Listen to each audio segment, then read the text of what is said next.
Hopefully everything's working. Hello! Hey, hi. First off, welcome to April. We're here. I'm actually still kind of in shock that we're in April. Wow. March was a trip. I tell you what, March was a trip. And the fact that we're already in the 4th month of this year, time flies so fast. Anyway, I hope everyone had a wonderful weekend, regardless of where you are and what you've been doing. I did something absolutely crazy, and I did nothing. I needed a small break, like a full break, so I did practically nothing over the weekend. I obviously did some behind-the-scenes managing and stuff, and working on that whole music project thing, but it was in small spurts, and I didn't ridiculously overdo it like I had been for the entirety of March, so that was a nice change of pace. But weekend aside, it's so weird to be back on a normal, schedule. Like, the last time that I did this was the last week in February. And you'd be shocked, a month is both quite short and quite long simultaneously. Like, time flies really, really fast, but at the same time, a month is a long-ass time. So, coming back to, all this and just being here and doing everything that I did a month back, it just hit me, and I was like, wow, I really haven't set all this stuff up for, a month straight. But yeah, today is what I would call a return to form, with my, I guess they're sort of regular Monday Minecraft stuff, which I legitimately have not booted up this world since, oh god, what was it? Because it wasn't the last week in February, it was the week before that. Oh, I don't even remember the day, but yeah, it's been so long. It's been so long in my head. I am definitely gonna have to refresh myself on what the hell I was doing, first off, and second, I'll figure out what I actually want to do, which is its own battle. I remember I was in the Nether and I was doing stuff there, so that'll probably be where we hop back in. But regardless, it should be fun. I always like relaxing and playing Minecraft, and I'll probably be here for a while. Not super long, but I usually play Minecraft for a couple hours, so it'll be fun. All right, enough of me rambling. Let's hop on over. If everything works properly, we should go straight into the game. All right, here we go.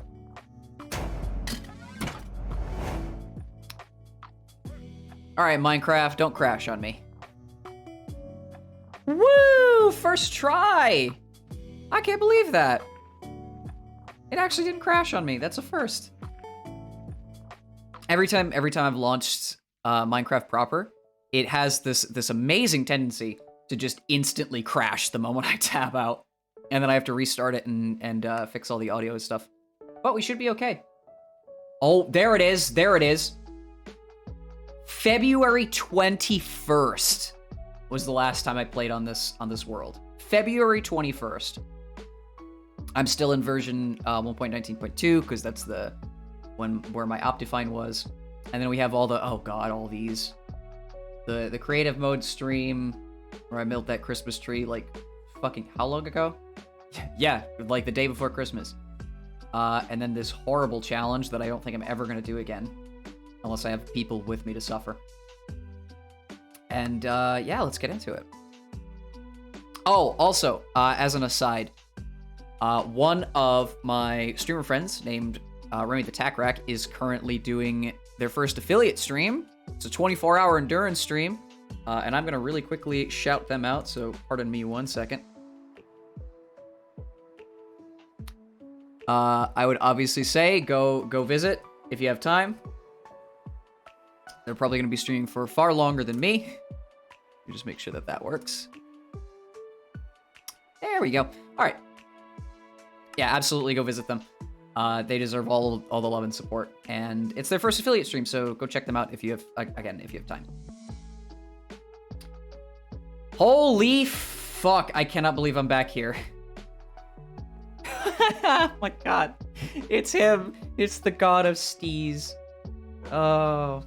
Hello, doggo. It's good to see you again. I hope I hope my animals have not starved since I was last here.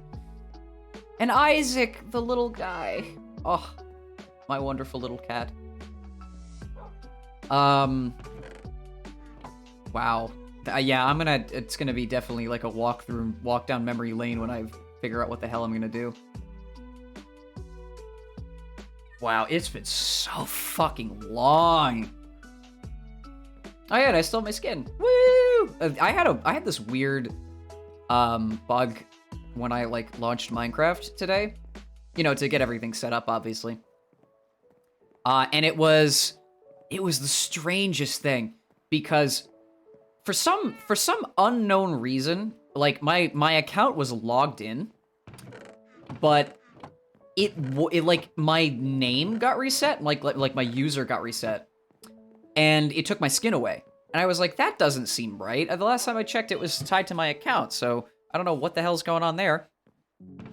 And then I messed around a little bit and logged out and logged back in, and it was fine. So there was definitely some sort of issue with the login. Maybe because of the April Fool's update. I don't know. First off, I have to check where all my tools are. I might have had a Zen loss last time because I think I died. And I don't remember exactly what I had on me. I remember I went into the Nether, found that Nether fortress, and then immediately died after a long-ass grind to get there. Oh my god, I can't believe I'm back here. I can't believe I'm back here. It's been so long. First off, I know that when I play Minecraft, I'm fucking all over the place. But that's sort of my MO. When it comes to this game, I need to put like a layering over this. Ow, for fuck's sake. Oh. And at the same time, when I went to, because I make thumbnails for all my like mainline streams. When I went to make the thumbnail for this, I looked through, because I have like layers and stuff so that I can automate some of the thumbnail process so that I don't have to spend like hours on them. This is the 9th like stream on this world. I've already done 9 of these. And honestly, that kind of freaked me out because I was like, how the hell have I played this for 9 streams now? But you know, I enjoy it all the same, so I do love me some Minecraft. Let's see how the iron farm is doing. Oh boy. I mean, that's like paltry numbers, but still, that's almost a full row of fucking iron. I'm so glad I made that. I'm gonna have to make farms in the future, too. I have to definitely, like, doctor up this house some. That might be a plan of action. Before I do anything, though, I'm, like, both poor and rich at the same time. So let me make some armor quick.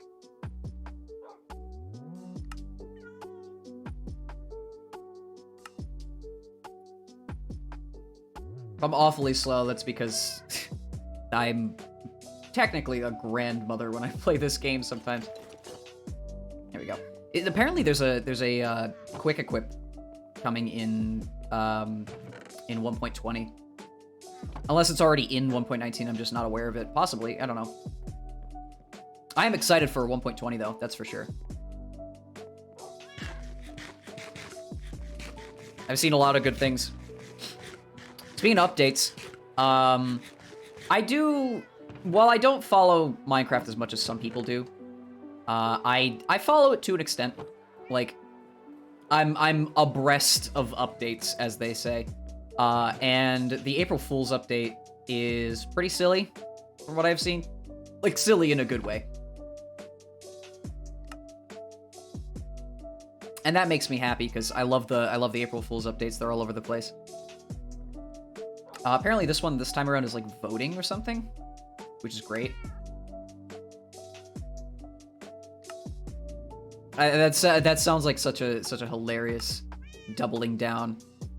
Like, what was the last one? Was it the multi-dimensional? I think it was multi-dimensions, which was really, really hilarious.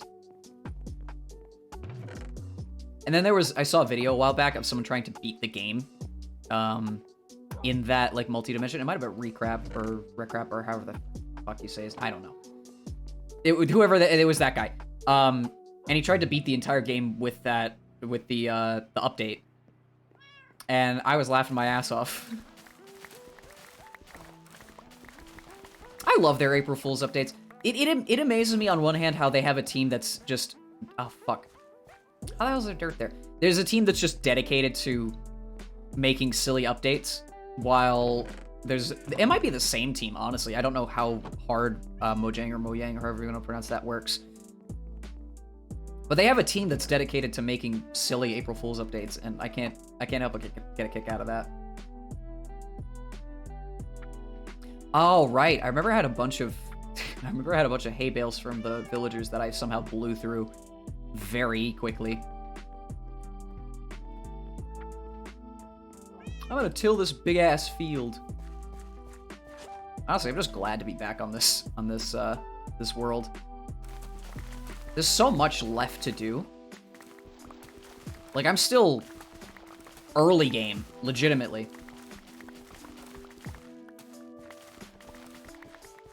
I think I just found that Nether fortress last time. And I barely even looted it. I think I got murked by a wither skeleton. Which, you know, honestly, that's to be expected of me. I may love Minecraft and I love building and I love playing this game. But am I good at it? Am I like a crazy cracked player? No, not even close. Case in point. When I speedran this shit, it took 9 full hours, and I still couldn't beat it because I ran out of time and my entire inventory I deleted it because that was part of the challenge. I've never, you know, back then, I don't know if I brought this up that often. I probably have and have not. But when I did that all the way back then, it was sort of an exercise in whether or not I can...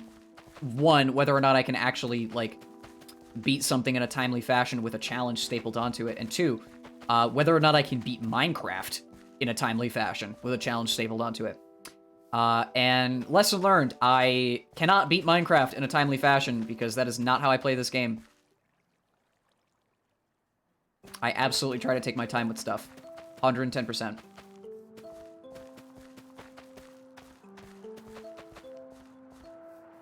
But honestly, that's just how I play, and I enjoy it. The Minecraft's meant to be enjoyed, you know?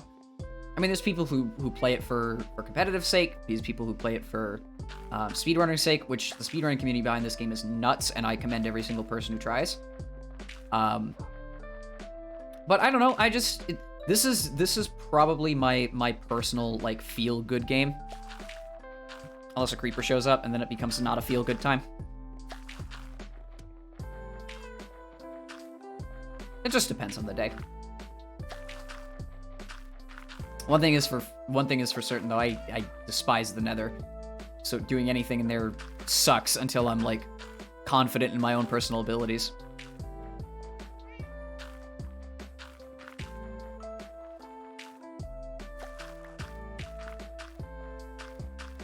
I'm honestly glad I put this composter here.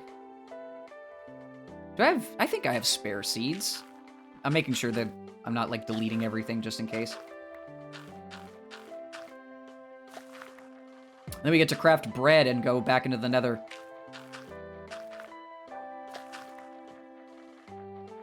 I just realized that sigh was me mentally realizing in less than a second how much I have left to do. I have to get blaze rods, I have to get more ender pearls. I have 8 already, which is pretty decent. Oh yeah, I have seeds. Okay. I need to get blaze rods, ender pearls. I need to go to a stronghold. I need to get through the stronghold, fight the ender dragon, kill the ender dragon, go into the end and go visit some end cities for loot and get shulker boxes and elytras and all that. I need to... What was I thinking of? I need to get netherite. I have to do all that. I have to get a bunch of stuff, flesh out this village a bit more, because that's the main building project, is making this village look nice, because this is probably where I'm going to be for the entirety of the server. Not server. World. It's not a server. I'm not playing multiplayer. I don't know why I said all that in the same tone of voice, but, you know, that's just how rambling goes. Where the there you are. And bone meal. Alright, let's eat this quick. Oh, I lost my crafting table. That's right. Do I have spare wood? I need to build a dedicated tree farm. I absolutely need to build a dedicated tree farm. I have the material. Sorry. I have the dedicated materials for it. But I should absolutely build a tree farm. Did I have a diamond pickaxe on me? Really hope I didn't.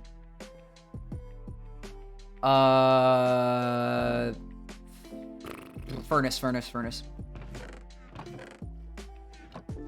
my cobble? Where's my cobble? Hey, good to see you. Hope you've had a wonderful weekend and are having a good day. I just came back to this world after a solid month. I'm doing actually pretty good. I had a very restful weekend, so I'm fully reinvigorated. That's good. It's been a month since I played this world, so I'm having to re-grasp what the hell I was doing. But you know what? Iron Farm's doing fantastic. Yeah, it's been a minute. I say this like I'm, what is it? Like I'm trying to be happy and simultaneously relieved, but at the same time I'm actually kind of sad that March is over and I'm off the rhythm game and music stuff schedule. So I'm back to normal. And obviously returning to Minecraft is like getting back into the rhythm. What was I doing? Fucking furnace! God damn it!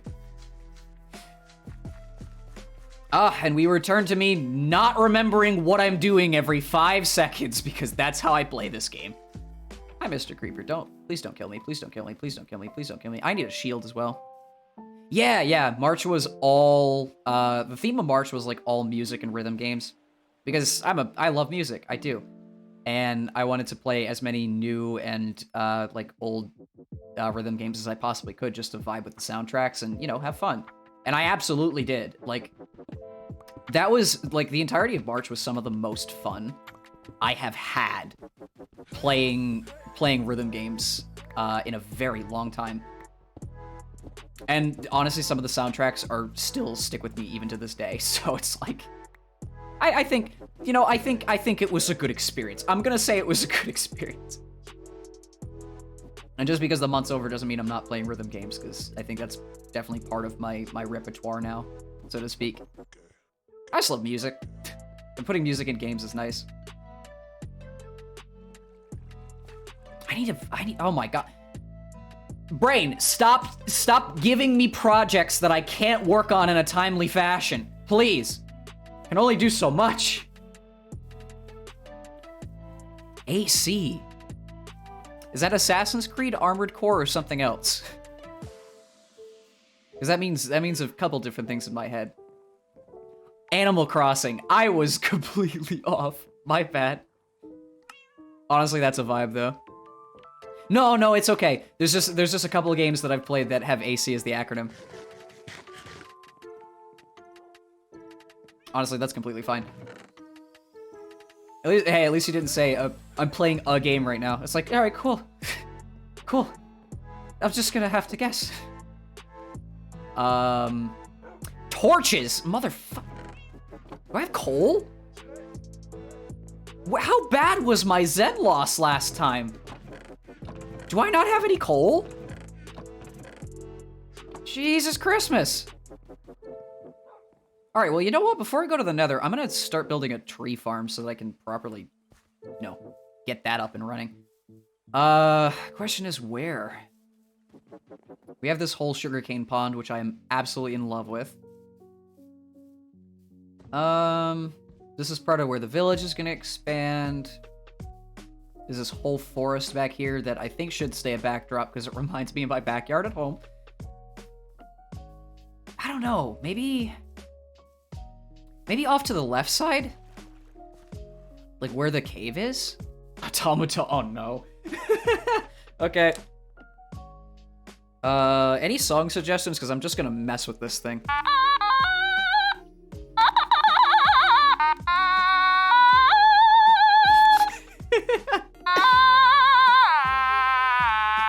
Hope that's picking it up.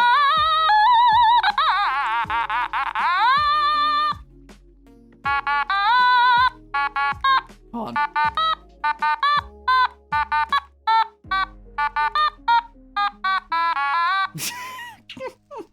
I can't with this stupid... Oh, I hope nothing's burning. Sorry, hold on, I'll continue in a second. I just gotta get inside. Okay, there we go.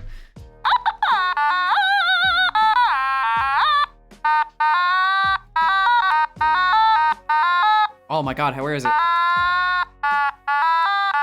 Oh my god, fingers, please! The Kirby theme song?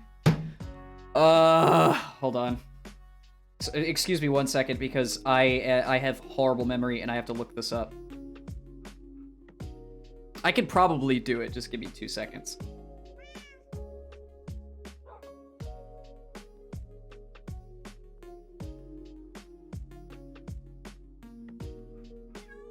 Okay, let's see if I can do this.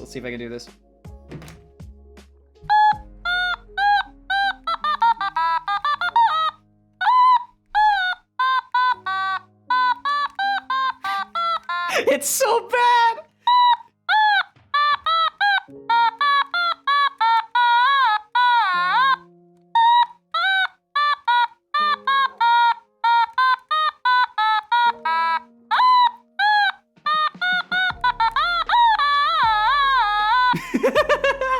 I love this stupid instrument so much.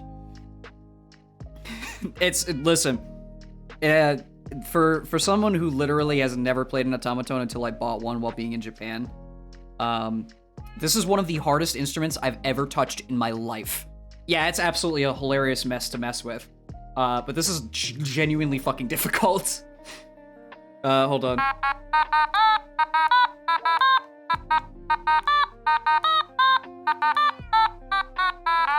It's so hard. It's so unbelievably hard. Tried to make it talk. Oh god. Well, the only things it can really do is like...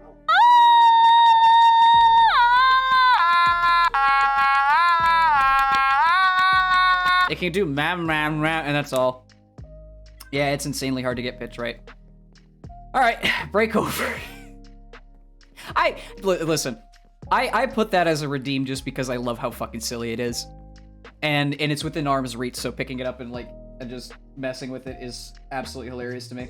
So I have no trouble just going no. Oh, sorry, that was my phone. It's fucking hilarious. I love it. Like, I genuinely don't know who invented it, but like, I swear, whichever company they work for, give them a fucking raise. Because holy shit, it is an absolute, like, it makes me giggle. It makes me giggle.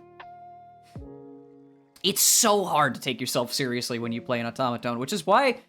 Oh, who's that one guy on YouTube? Is it the real Sully G? I think that's his name. Yeah, give them a fucking huge bonus. I think it's the real Sully G. His automaton covers of stuff are unbelievably good. And I don't know how he does it. It's fucking insane. That's a drowned. All right, tree farm. Yeah, a whole instrument. You know the best part? I've seen people, there's different sizes of automatons. There's like ones that you can have on your keychain. There's the one I have, which is like arm size. Yeah, 100%. And then there's the ones that are like, what is it, like tenor sax sized, which are pretty damn big. And there are people with like dedicated scales and shit who can legitimately play an automaton. It's like, think of me being like in a recorder class in fucking elementary school, and then think of them straight up doing like folk songs with a recorder. Like, it's unbelievable. Some people are talented with some of the dumbest instruments in the world, and I love it. I love it to death. I just love silly instruments. Hi, Kitty. Hi, Isaac. Isaac, my little friend, and the god of stees. I don't know. I actually don't remember why we named the dog the god of stees. I will never remember why. I need to expand out the land on this side over here. Yeah, no, this is a good patch. I don't want to destroy the nice bit of nature, though. It's so pretty. You know what? I've deforested. It's fine. Everything's fine as I destroy this wonderful land. Oh god, imagine excavating IRL. Beginner class, hard class, and automaton class. I mean, there's that one university somewhere in the US, I think it might be in Chicago, that teaches the theory of Batman, and it's like an actual physics class on how Batman works. So I bet you any money somewhere there's like a full-on music theory class where the central instrument is the automaton. I honestly would not be surprised.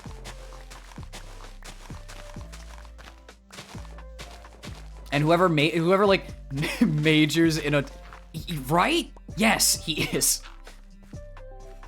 Whoever majors in automaton studies, good luck with your future endeavors because you have a fucking future ahead of you. It might not be a good future, but it is a future.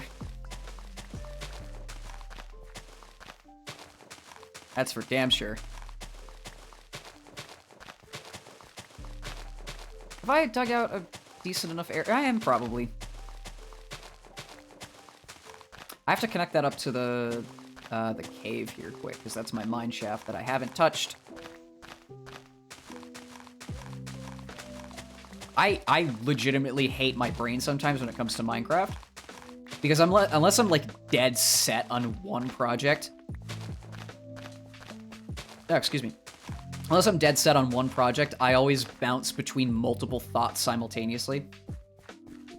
My brain just went, all right, let me make a tree farm here quick. And then my brain went, oh yeah, the cave's over there. Maybe I should add stairs to the cave. No, I can't do that. I'm working on the tree farm. And then my mind went, maybe I should do stuff. No, work on the tree farm first. Rage-fueled traumatized billionaire who does literally whatever the fuck he wants. All while getting laid being a furry in cosplay. I didn't even think about that, but that is so true. Oh my god. Yeah, he is just a billionaire furry. Or whatever you, no, bats are mammals. Yeah, he's a furry. Just fucking running around the city with gadgets and tools and shit, just taking down criminals. And depending on your interpretation, one of those criminals is a guy with face paint who is actually fucking mentally insane. Depending on the comic source. But yeah, it's fucking wild. The inner machinations of his mind are an enigma. Imagine being so, like, what is it called? So utterly devastated by the loss of your parents that you take all of your hobbies and put them together just for the sake of fighting crime. Like, you're an inventor, you dress as a bat, you go around the city flying and shit, and you fight criminals. All just because your parents died. Like, if that isn't quintessential I am more than my history, I don't know what is.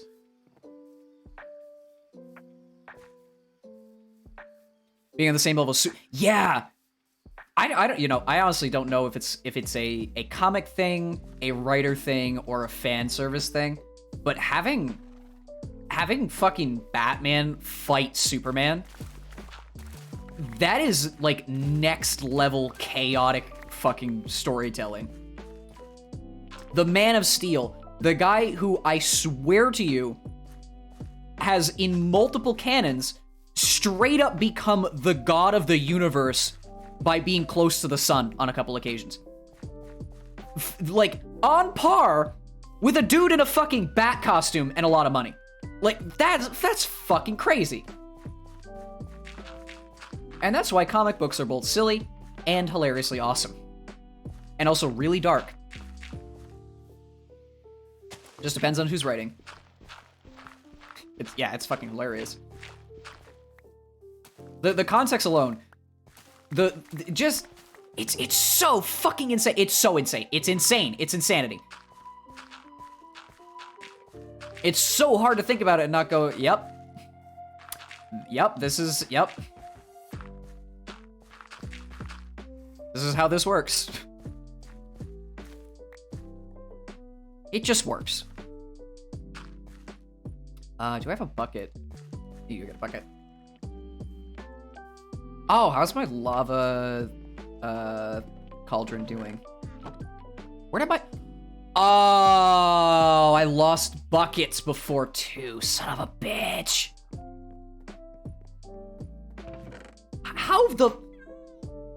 I genuinely have to go back to that YouTube VOD and check how much I lost.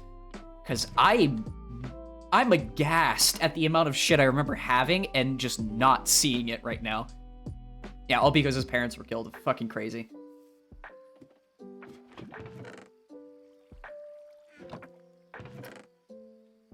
Okay, let's throw these up here. Let's move that water source 1 block forward. I should be crucified for cutting a path straight through my wheat field, but I think it's necessary. He's also a psycho who adopts orphans to have them fight people.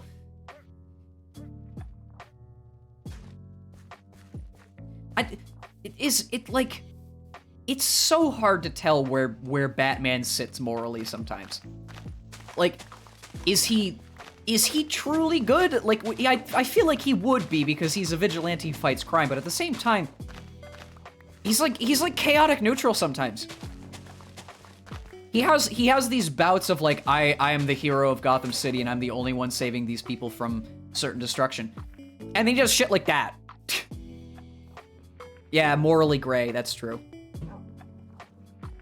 Honestly, of all the superheroes in both Marvel and DC, he's probably one of the most like straightforward good guys that like leans towards morally gray. Like, he is a straightforward good guy. He has far more heroic moments than like teetering the line moments, but he's probably the closest to being like, yeah, you set him off, he might make a couple bad decisions. Not murdering, because that's not in his code of conduct, but he might make a couple bad decisions. Yeah, sometimes. He's only done it, he only does it very rarely, and you know that the writers are on another level when it's like, yeah, Batman just killed somebody. I think that was a primary plot point in, what was it, Injustice? Yeah, he could destroy the world. I think that was a primary plot point in Injustice, that alternate reality where Superman goes bad because he kills Lois Lane because the Joker tricked him. Yeah, exactly. And the main plot point was the Justice League was split in two because Batman was still on the side of good and trying to help the world by, you know, not going fucking batshit insane and creating a cult of personality where you're the only savior of humanity and everyone else is wrong. Because, you know, Superman going bad, not a good time. But that was like the main deciding factor was Batman was like, you still should not kill. So we are on morally opposite sides of this coin. And Superman was like, but my wife Lois, or girlfriend, or I don't know if they were married in canon yet. I don't know. I think Injustice is a good alternate story. It's fucked up, but it's good. And the fighting games that were behind it were pretty fun too. All right. How do I want to patch this? Probably want to do it in a circular fashion and then connect it up to the cave up here. I should do some path blocks down. Oh, I have dirt on me now. So I absolutely can do path blocks up here.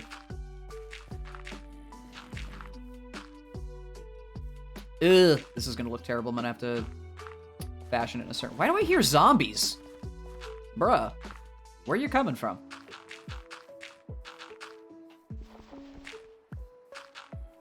Oh, that's some weird-ass lighting. Hello, moon. Made a lot of very... Yeah. I feel like...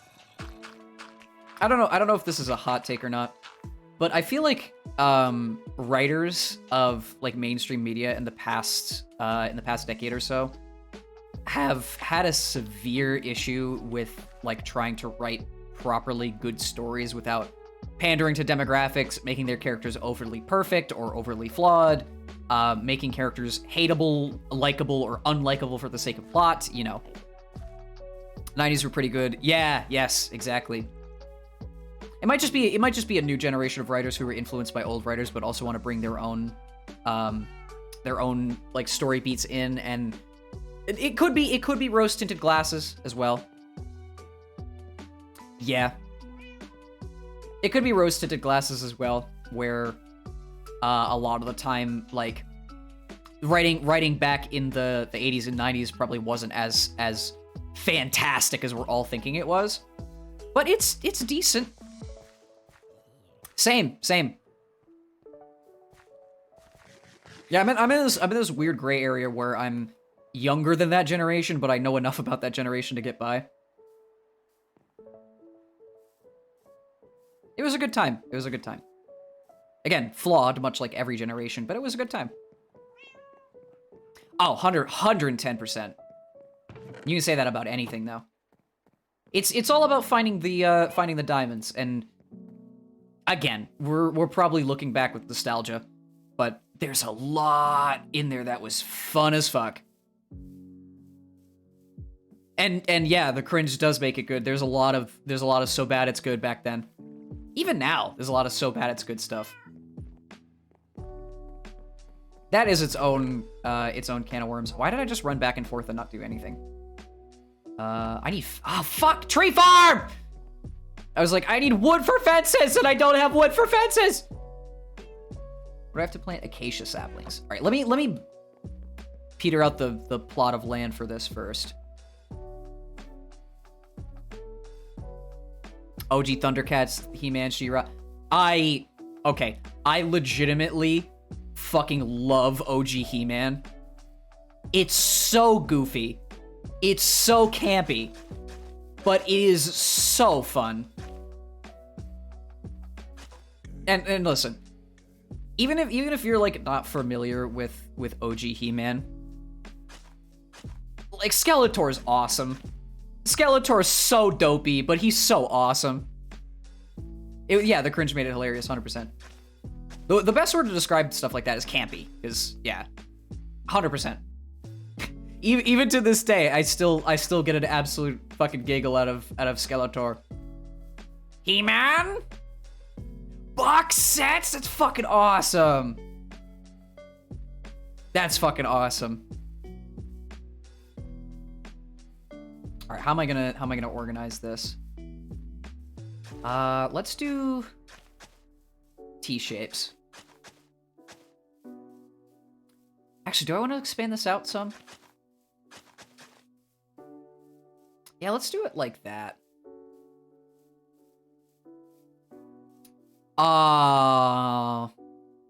Yeah, that is pretty sad.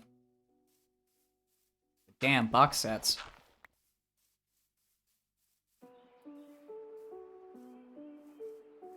That is honestly super cool. That's good, right? Yeah, that should be okay. Sorry. I don't know, just old.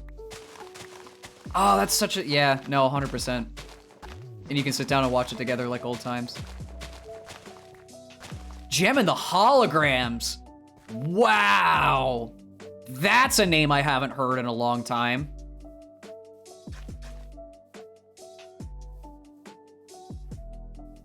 I wasn't raised on that, but I am familiar with it. That was in that same vein of stuff. Yeah, right? Me too, honestly. Though my memory kind of wavers sometimes because it's been a while for a couple things. Oh, and Fraggle Rock! Oh my god! Yeah, 100%. My memory kind of wavers sometimes because it's been a while since I've watched a couple of those things. But I do have fond memories of a lot of that stuff. I love, like, 80s camp films as well. I'm not a huge movie buff, but I absolutely get down with, like, comedy movies from the 80s, silly action movies from the 80s. They're just such fun. They're so fun.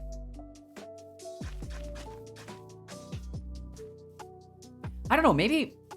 I think it was the like, presentation and how everything was back then that just gave them a charm that modern cinema just doesn't seem to have. Yeah, me too, honestly. I know that it's a generational thing, 100%. And some people didn't grow up with like their parents influencing them with things that they grew up with, and you know, it just depends on who you are, what you're interested in, stuff like that. But it just blows me away that people are just unfamiliar with that stuff sometimes.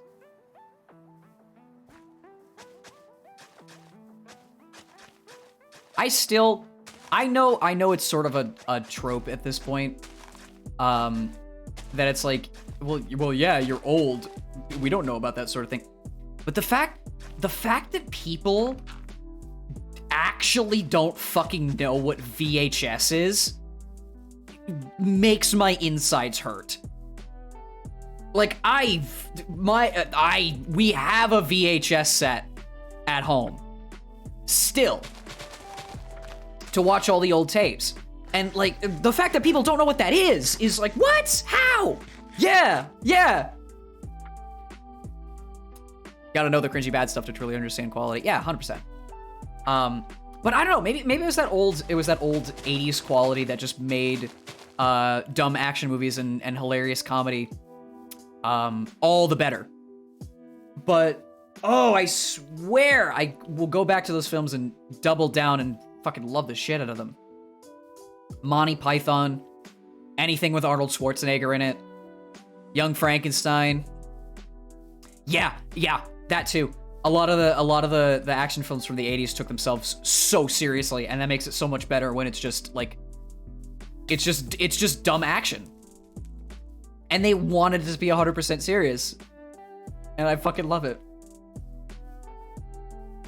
In the modern era, we have people like Michael Bay for that, but it's all explosions and I don't know. It's not the same. I don't want to sound like that, but it's not the same. Though there are some absolute fucking darlings of modern cinema that have come out in the past decade or so. They're just few and far between.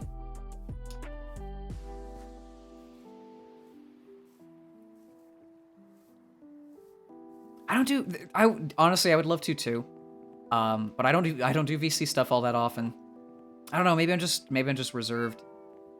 I don't know why. It's slightly off topic. Holy hell! Thank you so much for dropping by. Welcome in. Holy fuck. Thank you for coming in. I hope everyone's had a wonderful day. I'm currently just working on a tree farm because I haven't made one. FBI, this is a raid, open up! Also, Pestilence, I didn't know you streamed. What?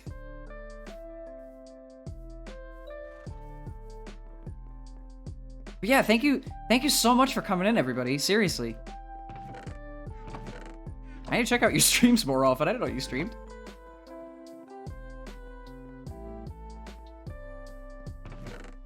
All right. What are we talking about? Thank you so much for the follow.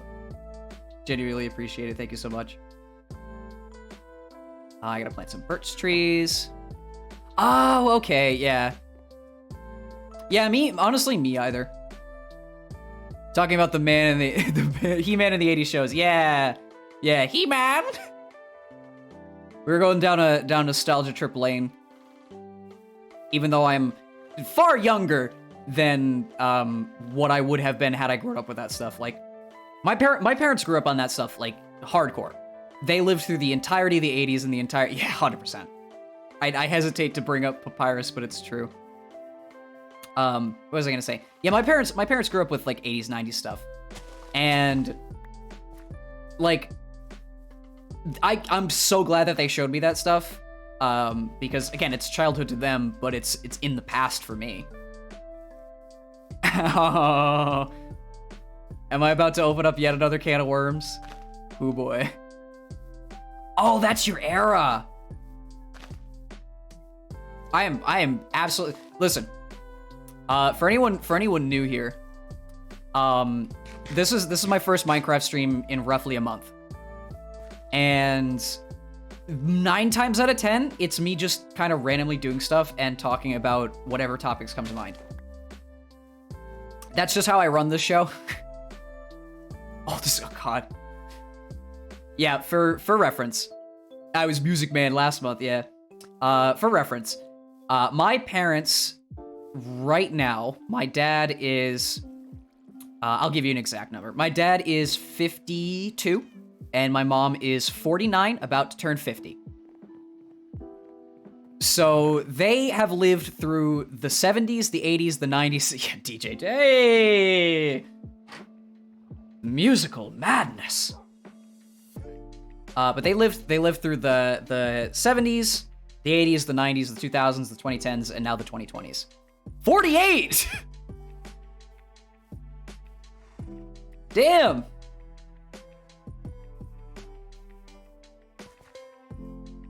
Underrated, thank you. Born in the 80s.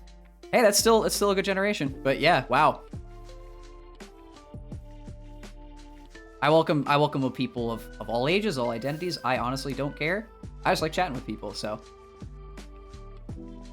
I'm on comparatively the younger side.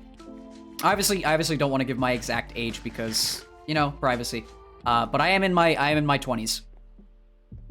Anyone above 30s? No, that's not true. That's not true. But I'm in my 20s. Though I have the context of someone who's, I wouldn't say I'm well-rounded. I don't want to, like, put myself up on a pedestal, you know? But in all honesty, I feel like I have the context of someone who's 5 to 10 years older than I actually am.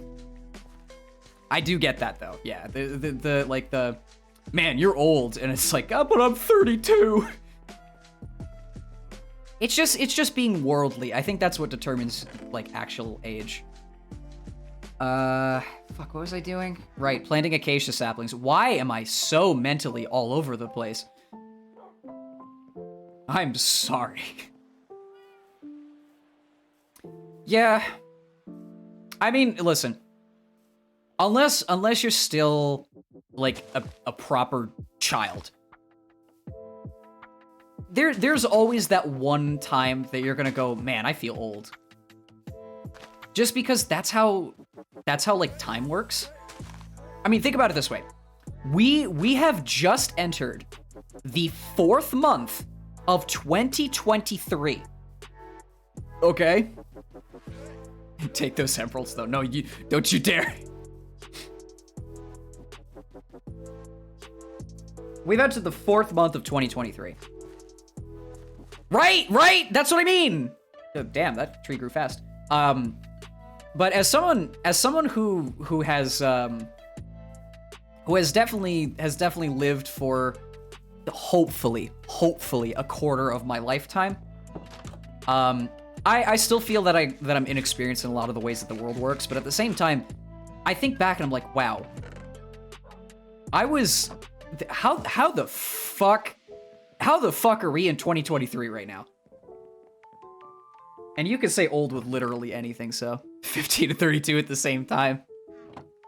Ooh, 1990 to 1994. You know, here's the thing. I genuinely do wish that I grew up in at least the latter half of the 90s. Because I was right on the edge of that. But I definitely didn't experience the 90s proper. I would have loved that. I really would have. Because it would have been just before the technological age proper. Because it kicked off in like the very late 90s into the 2000s. That's when technology really went boom. And I don't know, I feel like I would have vibed in that time frame because a lot of my interests kind of lean on that. Latter half is when things went downhill. Yeah, true. But I don't know, just being on the earth a little bit longer and seeing more of quote unquote history unfold would be nice. 32 part comes out. Yeah, same. I don't know. I don't want to put myself up on a pedestal. I hate that. But when I grew up, I was always like, especially in my teenage years, my parents and my parents' friends always said I acted older than I actually was. Just purely because, one, of how I talked, and two, what I talked about. I'm obviously not wise. Not even close. But I don't know. I guess I have a good head on my shoulders, if that makes any sense. Windows Vista mumble rap. I remember Windows Vista. Oh no, don't worry. Thank you for sticking around though. Get some rest if you can, please. Yeah, 100%. I fucking remember Windows Vista. That was a cursed. That was a cursed fucking OS. My god. I need more wood!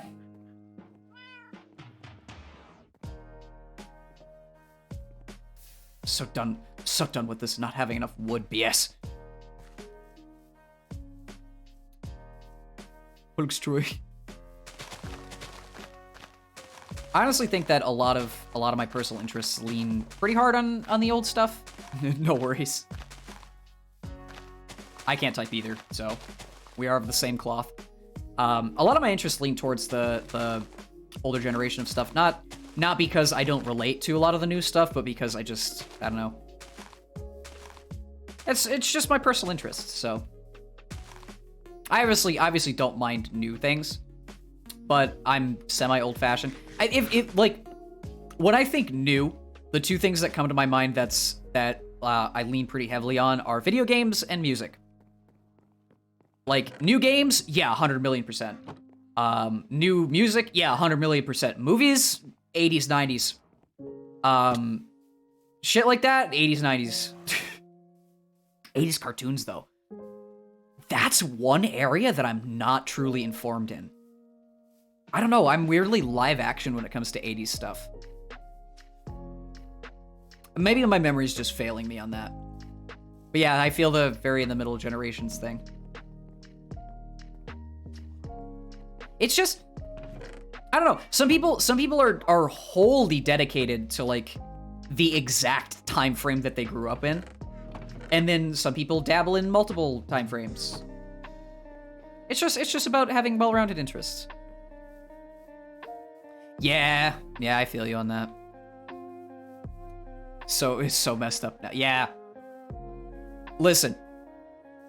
I remember back when I was a kid, and my parents were on like the cutting edge of adulthood.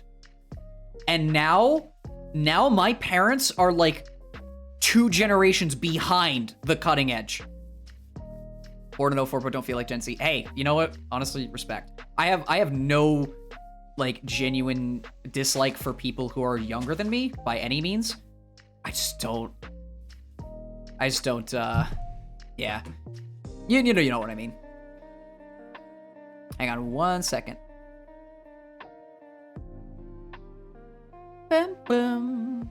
Getting botted. Give me 1 second here. Free accounts to ban. Yeah, I gotta give me 1 second here, folks. If the game crashes, apologies.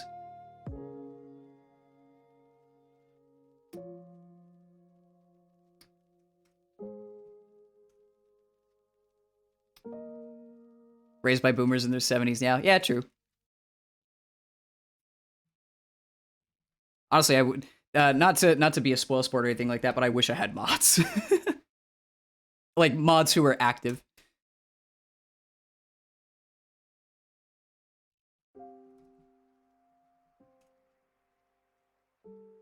I think I got one. Yep, I got one. Sorry to distract from the stream, everybody. I am like 100% soloing this whole thing right now.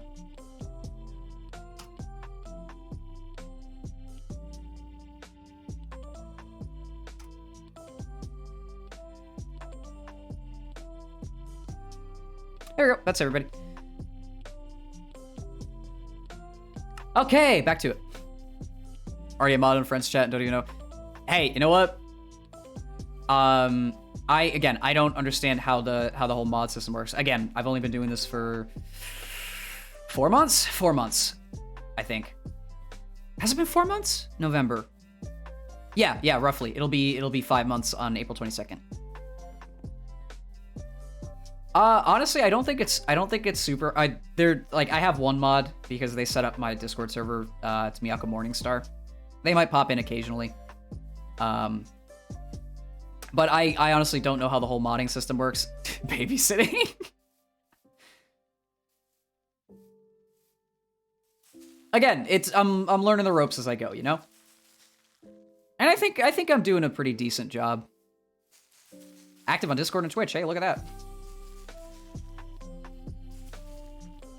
But as always, on one hand, I like being independent, and on the other hand, I have trust issues. So, like, not to throw anyone under the bus or anything like that. But I want someone to, like, I want to develop proper trust with people before I, like, give them power that they may abuse. Am I a Gemini? Fuck, I don't remember my zodiacs. June 6th. Yes. I think so. I believe so. Mods just get the ability to time out or ban folks, and they can also see things more professionally and also flag. Okay, got you. Yeah, mod trust is our thing come by. True. I'm also still pretty small. So if for now I can handle stuff on my own, but like if I ever grow past my own limits, yeah, I'm definitely gonna have to start modding people. Oh, it's raining. True. I should set up an application. I didn't even think of that. All right, let me do the fence here. Fish. Go fishing. All right, hold on. Did I burn my fishing rod? I may have. Hold on. This is how my Minecraft streams go. Oh, I get more while it's raining. Got you. A lot of big servers on Discord have it for mods. Gotcha. Again, I'm not big, but I like to be proactive, so maybe I should. Learning experiences. Yeah, very true. Where's the fuck is my wood? I actually didn't know that. Thank you for the tip.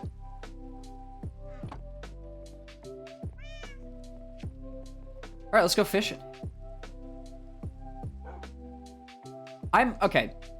To get down to brass tacks a little bit, by being independent, I don't want to sound like an asshole, but it's true. It's a flaw. I'm kind of control freaky. I don't intentionally like shove off people's help or anything like that, but I don't know. I just have this innate feeling of wanting to do a lot of stuff myself because that way it's 100% me. But I don't know. I've realized over time that getting help from others is absolutely a good thing. I've learned that, and it's tough to come by that stuff. Yeah, I know. I try not to be negative. I try not to say it negatively, but that's the only concept that comes to mind. But help is absolutely warranted because, remember, you're only one person. You can only do so much. And yeah, I've spread myself quite thin on a couple occasions doing this whole nonsense.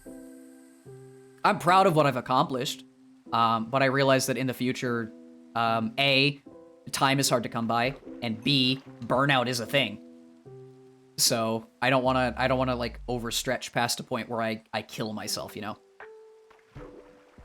I think, honestly, and this is a fucking achievement, I've had maybe one day that I was like, man, I don't really want to stream right now, and I still did it anyway. I'm happy that I did. I'm really happy that I did, but I'm happy that I've only had one day for that. Being a pushover and a control freak is hard, yeah. Oh yeah, 100% sticking with this. Honestly, if I don't grow and I stay as is, I'm totally fine with that. 110% totally fine with that. I'm here to have a good time, chat with folks, genuinely enjoy myself, and play video games, and I think that's an achievement in and of itself, so. And I'll say that until I'm done with this whole spiel. Relationships, control freak. Honestly, that's fair, but you do have to make, like, from what I've heard, again, I have, like, very little experience with relationships, but you do have to make compromises, because there is another person to worry about. Yeah, I feel you on that. It's not intentional. It's not intentional. A tripwire hook? Why? Relationships are quite a touchy subject, though, because they're so fucking complicated. Oh, relationships. Yeah, true. I didn't think of it like that. But yeah, I fully get you. Human interaction as a whole is very fucking complicated. Not to be like agoraphobic or anything like that. Yeah, no, seriously. Thank you so much for the raid. But also thanks for sticking around, everyone who has so far. Really appreciate you. Oh, my eyes. I can't believe I'm fucking fishing. Oh, wait, maybe I should fish in the wonderful pond over here. Why is there a squid? Yeah. That's the thing, though, is it is very subtle. Like, especially if it's something you don't realize you're doing, it tends to be very subtle. Whoa. And that's when it's often more of a problem, when it's just barely a problem. Like, if it's an overarching, your entire personality is defined by this character flaw, yeah, fucking fix it. But being aware is the first step, and sometimes it's hard. I've had that happen a couple times throughout my life, where I'm like, I'm making mistakes and not even realizing that I'm making mistakes. It sucks. Enchanting fishing rod with at least bending on. You are correct. I forgot I had a mending librarian. Yeah, honestly, same. Like, not to be overtly like, this is the farthest you should go, but awareness is the first step in a lot of issues. And being aware of it doesn't fix it.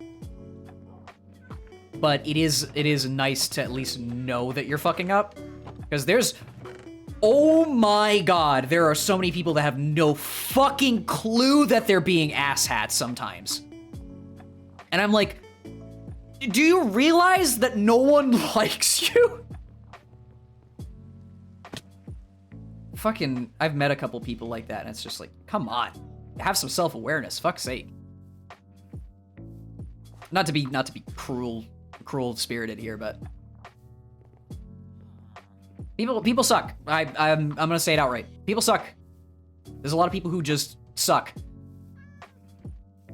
That's why I try to, you know, on one hand, like, open up to people who are genuinely nice, and also try to vibe as much as possible.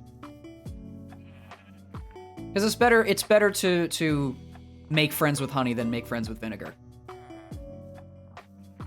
Yeah, that's fair. Honestly, though, I will say, there is a degree to which you just physically cannot change, because we're all different people, we all grew up differently, we all have certain personality traits and such. And fully suppressing who you are for the sake of, like, other people is not healthy either. I always say just be yourself, and it's sort of a double-edged sword, because when you say just be yourself, okay, good. When you say just be yourself, some people take that as an interpretation of like, oh yeah, so I can be an asshole, whatever. No, you fucking can't. Just be yourself, but also consider that other people are also themselves. And don't just take all that shit for granted. Express a lot of this. Yeah, fair.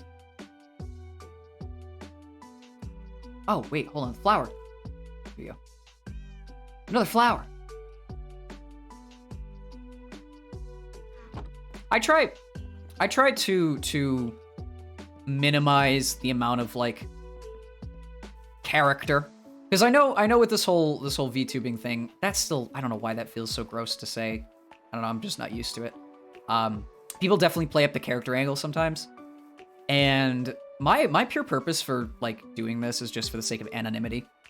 Like, I don't need people to know who I am, and I'm like 95% me.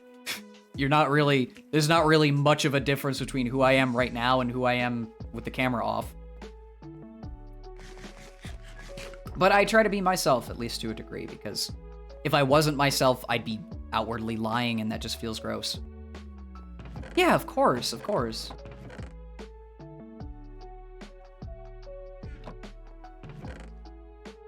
Privacy is important these days, and as someone who is chronically online, I hate to be that way, but I am chronically online. Privacy is more important than ever, and constantly being at everyone's beck and call sucks. It does, and I don't know. I just enjoy alone time, I guess is the right word. So if I like accidentally, yeah. If I accidentally ghost people for like not being around or stuff, I'm still independent. I'm still independent, and I want my privacy. And like being chronically online just kind of blech, kind of kills that. But I try. It's hard to be a pleasant person. It's hard to be a pleasant person on one hand and like maintain integrity on the other. You don't want to be a doormat. Like, yeah. My parents have told me that all the time. Like, be nice, be courteous, be well-rounded, but don't be a doormat. Because you will get fucked over. And yeah, you do get fucked over. Gemini's one true flaw is this. Geminis naturally have anxiety issue due to twin personalities. They're loyal as long as loyalty comes their way. However, they hold a grudge like no other and judge the hell out of people. Other than that, good luck pulling conversation. Ooh, Scorpio. Nice. Okay. I'm not gonna throw any theorizing or anything like that in the dirt. I don't think about zodiacs as much. I characterize someone more by who they are and how they function rather than when they were born. But I do get the comparisons.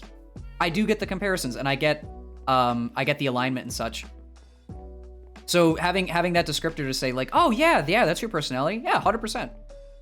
Twitch has shared ban list feature. Yes. Set them to restricted, doesn't let them chat, or monitoring flags them. Okay, yeah, I'm following you.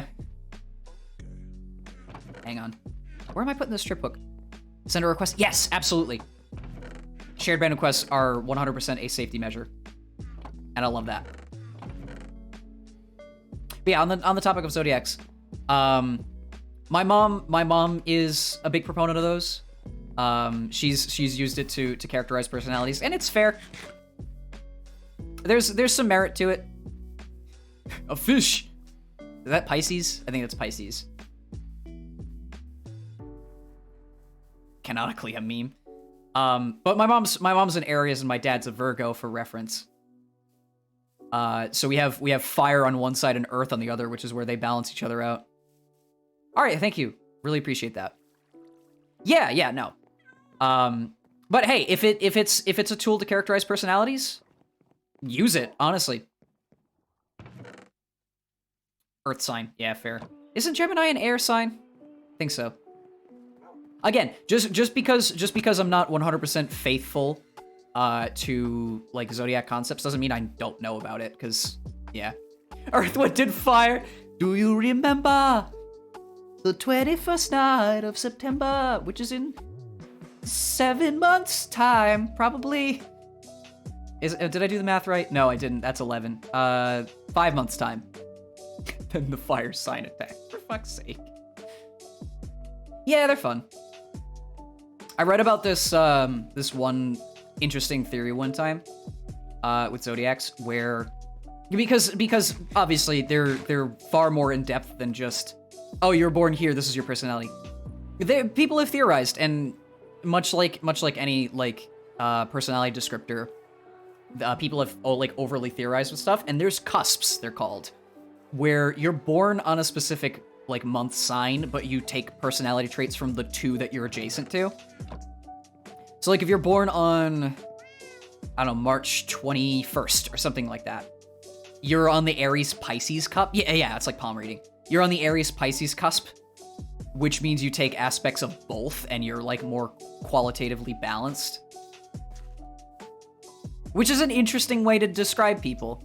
100% Gemini. Fair enough. November Scorpio. Nice. all that I know about Geminis, at least 99% of the time, is very, very enigmatic, I think is a good word, and somewhat unpredictable. Which, yeah, yeah, that makes sense. I need to build a fence around this. Son of a bitch. Month your sign is a defining factor. Yeah, yeah. I think June is a wonderful month, in all honesty. It's right on the start of summer, just warm enough where it's not overly horrible. It still rains a little bit, so you get some nice weather. October just could not be any more different. Again, personality is 100% a person-by-person basis. It just helps to have that descriptor to, like, give you some characterization of who you might be talking to and why. And sometimes it aligns. On Father's Day.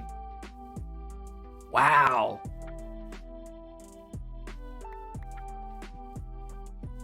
Speaking of Father's Day, I'm still kind of blown away by how it switches because it's based on, like, what week it is. Funny it lines up. 1975. But again, it's like you said, it's like palm reading. On one hand, there is some merit to it, because it works as like it's a bonding thing. It's a bonding thing. You can relate to people by having like similar birthdays and similar personality traits, and it's a good way. It's a good way to make friends. I think that's the core of it. It's a good way to make friends and like identify who you'd probably mesh with.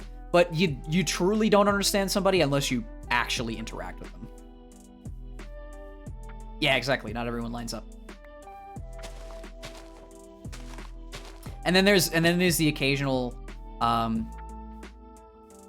yeah. Again, everything I say with all due respect, I don't go that far with it. But what was I gonna say? There's people who are born on like I don't know, let's say you're a Sagittarius, right? And your personality could not be further from what people consider a Sagittarius to be, just because it's not who you are, and everyone's different. And that's completely justifiable because it's a pseudoscience. It's a pseudoscience. As a man of science, it's a pseudoscience, which means it has some degree of like. It's believable, but that doesn't mean it's 100% true. Yeah, dictated by interactions between people, culture, and place of birth. Exactly. It's what you make of it. Yes, very much so.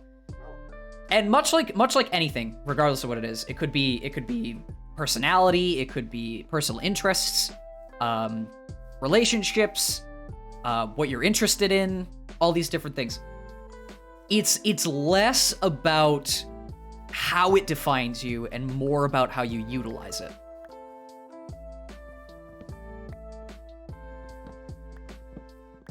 Few nannies dictating the global sign media. That on it, yeah, like in morning news, and it's the daily sign reading. Damn, that acacia tree just grew right in front of me. Yes. Very, very true.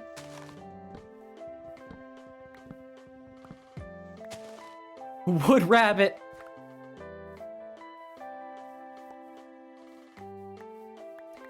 Speaking of Chinese signs, isn't this the year of the rabbit proper? Or is it, what the fuck is it? Is it rabbit? I forget. Last year was cow, right? I don't remember. Seriously, I'm like completely off on that. I remember that like 2000 was the year of the dragon. Last year was the year of the cow. Fuck, I don't know. Fun to think about. The only reason I might know that is because of the art booms that happen every single time. You're the monkey. But there's always that wonderful art boom of like draw your character draw your character in the year of the zodiac, and yeah. So that's how I conceptually understand that, but I don't really follow it all that closely.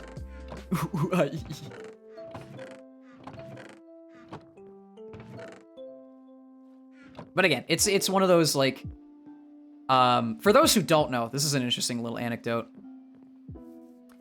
In Japan, there is something very, very similar to the way that zodiac signs work, and it's based on your blood type.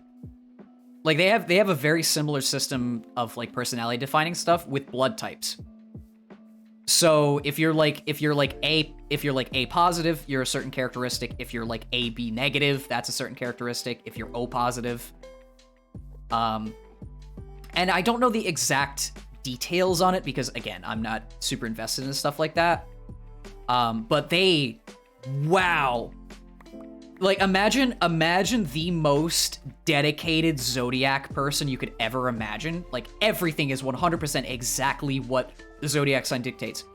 That's like 90% of Japanese people when you bring up blood types. It's fucking insane how much they take that stuff to heart. People will determine whether or not you can be friends with them by what your blood type is, sometimes. Much like Zodiac, it's very similar. This is a system that Egyptians had. Really? I didn't know about this. I don't know, maybe it's just a societal thing. Maybe it's how we interpret the world around us. I feel like that's part of it. The Nile. Interesting. But it's all about interpreting it, like how you interpret people just in general. And there's been studies throughout the ages of people, like how you define personality. And some of it's been done. Your house is not aligned with. There's not enough feng shui in this house. There's not enough feng shui. Yeah, it does. But there's been people in history who have done like proper. I wouldn't call them scientific, but it's definitely more on the side of experimentation with human personalities, because there's a way to try to understand how people function. Like that's 90% of what science is. Not understanding why, but trying to understand how. And probably the most famous, he's a controversial figure, of course, because people have come after him, and even before him, that have had better opinions on that whole thing. But Sigmund Freud was big into that, and people still use his studies as like a determinator of personality today, like the id, the ego, the superego. But again, controversial figure, because he seemed way too obsessed with like sex and weirdly enough, misogyny, which is not a good thing. Then again, he was around in like the 1800s, so hindsight's 2020. But it's always been like that. There's always been studies into personal interactions and like how we function. So different eras, which can be predictive. Yeah, you know what? As like a summary of all this stuff, that's what it truly is. It's fascinating. It might not be believable. It might not be 100% true, but it's just fascinating. Yeah, exactly. I just like interesting things. I don't care if it's wholly controversial or it's true or false. It's interesting. You don't have to believe it. How's it going, Freud dude? Yeah, but he was a controversial figure if ever there was one. People have debunked half of his theories these days because, yeah, no shit, Sherlock.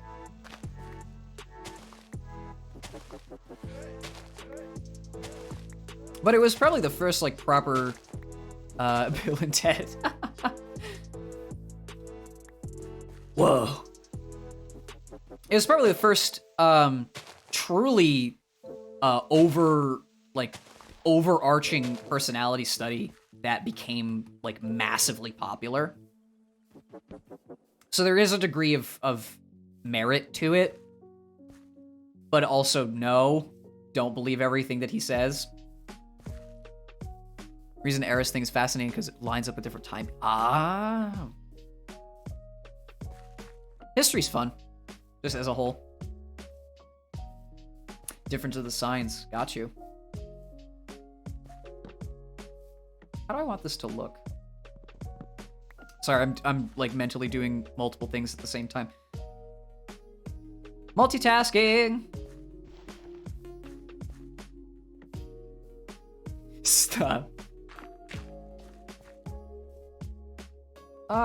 Shit. Do I want this to go here?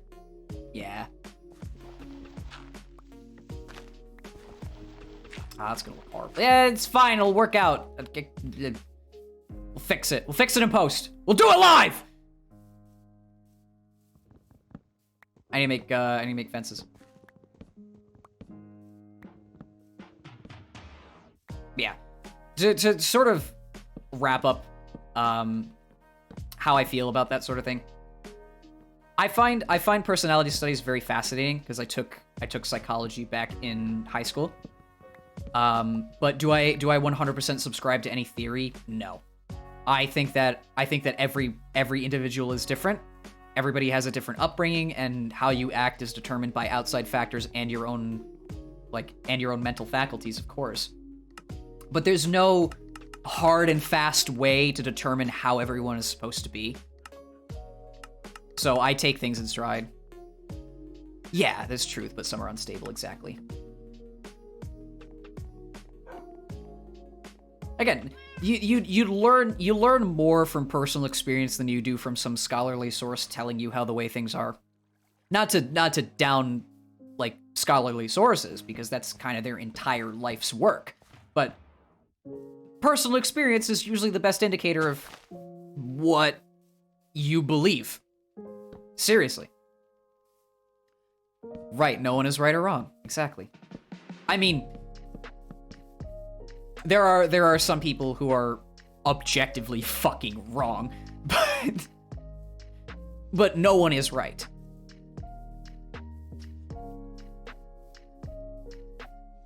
It's far easier to be wrong than it is to be right, that's for sure.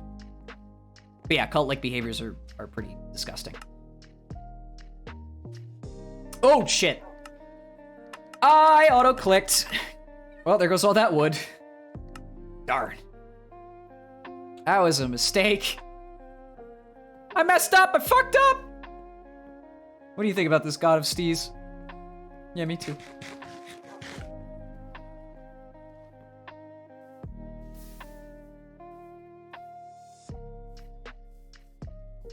Alright, let me finish off this round side fence. Even though it's not round, it's much more square. I didn't even do that on purpose.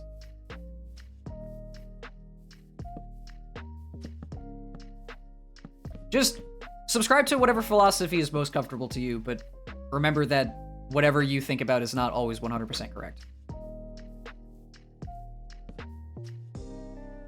Yeah, exactly. I know a couple people. Okay, I'm only gonna say this, and I do not want to talk about this, because it is wholly controversial. I know a couple people who are of the Christian faith. I've known them for a while, and they're wonderful people. While I personally am not a proponent of it, I believe that there's more to life than believing in a higher power, but that's just my personal opinion. I respect them for having their belief system, and I respect them for, you know, holding on to hope and like having good moral guidelines. If you take it too far, I really don't like you, but like I will never downsize someone for believing in any religion. I think that it's a wonderful thing. And it's a good way to see the world through a different set of eyes. That's all I'm going to say about that, because I don't want to delve too deep into religion. That's very controversial these days. I'm very open-minded, or at least I like to believe that I am. But I have strong opinions, of course. I just don't want to be overbearing and stuff. Yeah, of course. That's my one fear. If someone agrees with me on strong opinions, I feel like that's a think tank.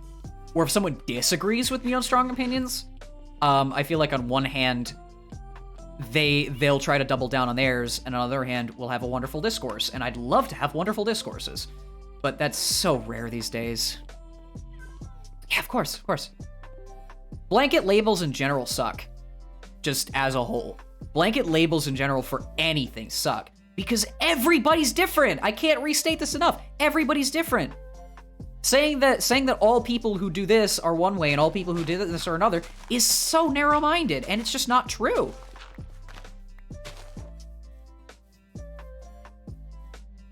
The blue streak. Thank you so much. I'm happy you could stick around for as long as you did. Get some well-deserved rest.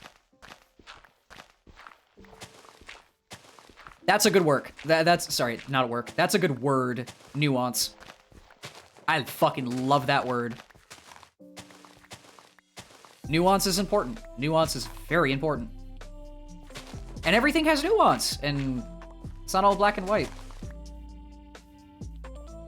People tend to miss that. I don't want to be like overly optimistic, but I wish that people were more open-minded about stuff, but again, you're determined by your environment, and if your environment was very very toxically one way or another, it's hard to break out of that. So, you know, you can't go around saving everybody, but I do wish that more people were more open to things, just in general. Controversy is its own demon. Case in point, just visit Twitter for like 5 minutes.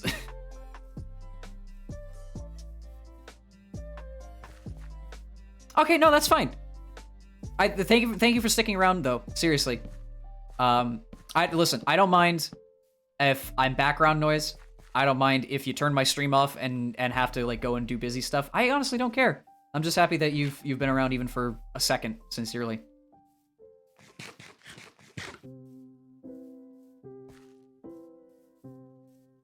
That is how I feel. That is genuinely how I feel.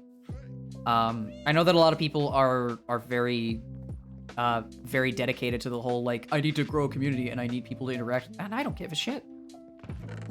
I'm absolutely open to talk like on stream any fucking time of the day. I love doing stuff like this, but that doesn't mean I can't vibe by myself, and I don't mind vibing by myself sometimes. And there's a million other people on this platform, so I'm just kind of here.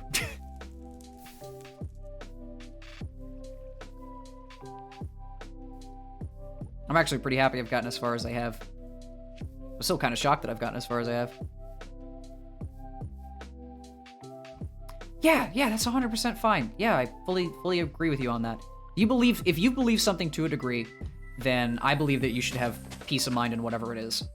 I'm never going to take that away from people.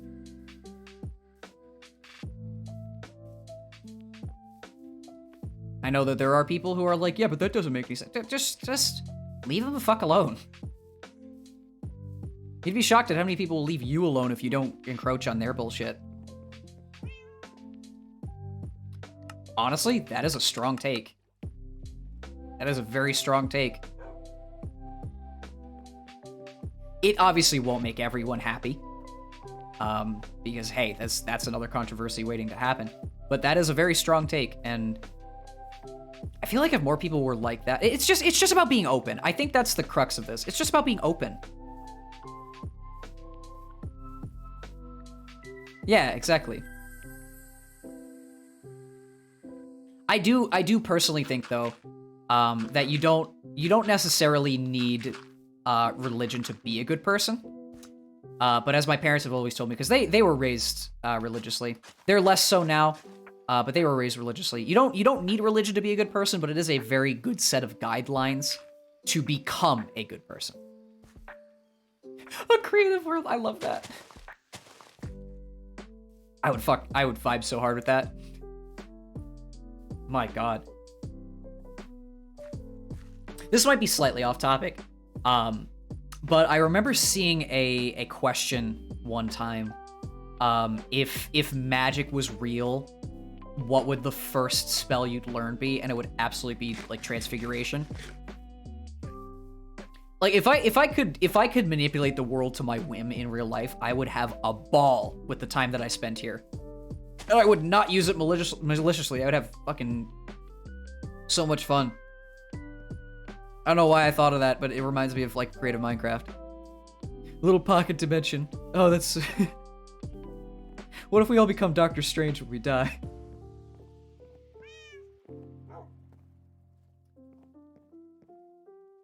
Hi, God of Steez. Sorry to be off topic, but like, I just thought of that. Fireworks in a water, like, let's go. I know, okay. I don't know if it's people being edgy or if it's like genuine desire, but I know that there's people who are like, if Harry Potter was real, it would be the first spell you could learn, and it's like Cruciatus Curse. I feel like it's partially edgy, but come on. Unless you're a serial killer. I don't know, I'd like to bend the world to my will, but not in a malicious way. I've always had that desire, like transfiguration, transmogrify, stuff like that. Imagine buying a 99-cent cup of ramen, doing a magical spell, and turning it into a fucking filet mignon. I would love that. I would love that to death. Right off the rip first, but set these dumbass people free! Just the spell of omnipotence, make everyone understand everything all at the same time. The curse of infinite knowledge. Or just the be nice spell. JK. Yeah, like little pocket dimensions. I honestly think that's the nice thing about video games. Oh my god.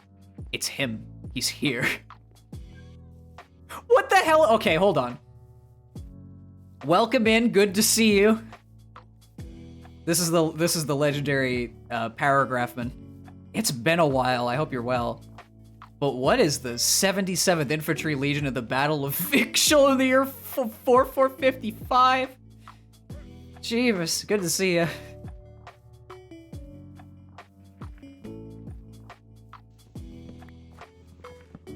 We're just talking about creating pocket dimensions of our own will, which is honestly a fantastic bit of discussion. Fuck, am I glad I've played Minecraft again? I missed this, I did.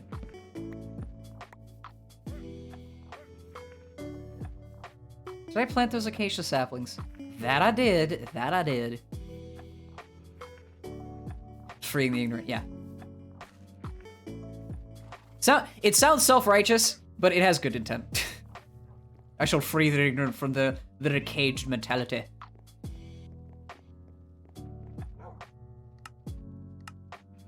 Yeah, of course.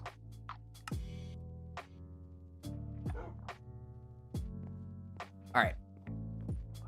Good old God of Steez vibing in my house.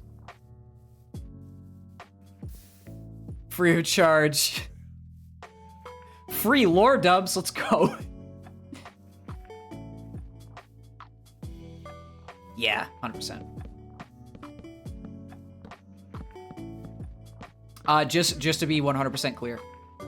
One thing I will never talk about, I have no interest in, and I will not bring up for any reason, is politics. I do not, under any circumstances, want to talk about politics ever.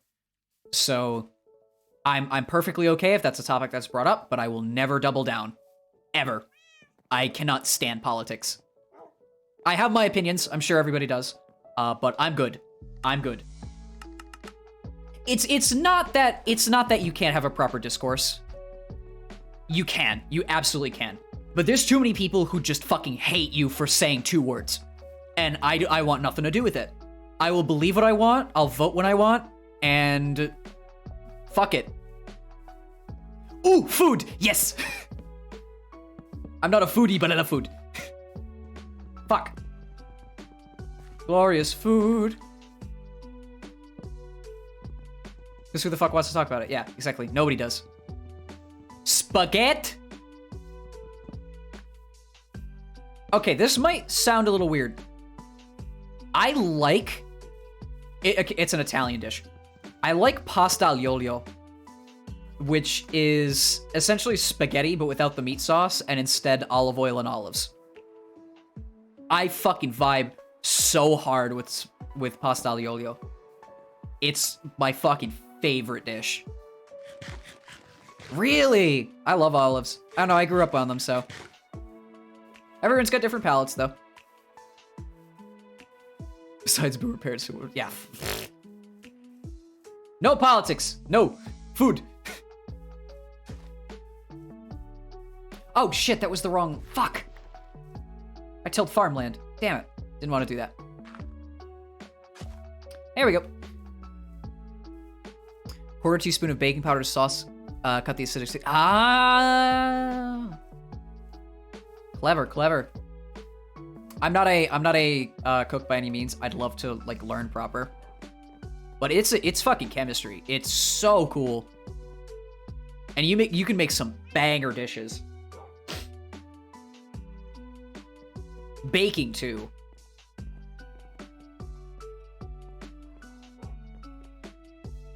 Lore, yeah, same. I can talk about lore for a while. Favorite games. A real Italian! Let's go! That must have been an interesting experience. Teeny amount of yeah. This is Here's my mind doing a backflip in its own head. There's a fucking delicacy in Japan called fugu, which is pufferfish. If you know anything about pufferfish, it's fucking toxic. Like, if you eat pufferfish without a proper preparation, you die. You're dead. You're fucking dead. But it's a delicacy. So if you can like cut up the fish properly and remove all the poison bits, it's like fucking delicious apparently. But that's wild. That's wild to me. I swear, people eat anything. Yeah, apple seeds are poisonous. I think they naturally have, what is it, arsenic in them? Yeah, you have to be a trained chef for that. But yeah, there's arsenic in apple seeds. I think someone did a study though. There's arsenic in the entire apple. But you have to eat something like, yeah, it's like 2 pounds of apple seeds or 300 full apples. It can kill you, but you definitely have to work for it. Like if you're trying to commit Minecraft exit game in the most obnoxious way possible, yeah, that's definitely up there. It's like drinking multiple gallons of water in a short period of time. You can die from that too. Yeah, it's very hard. We are very fragile creatures, but we are also quite sturdy. You can die from bananas too.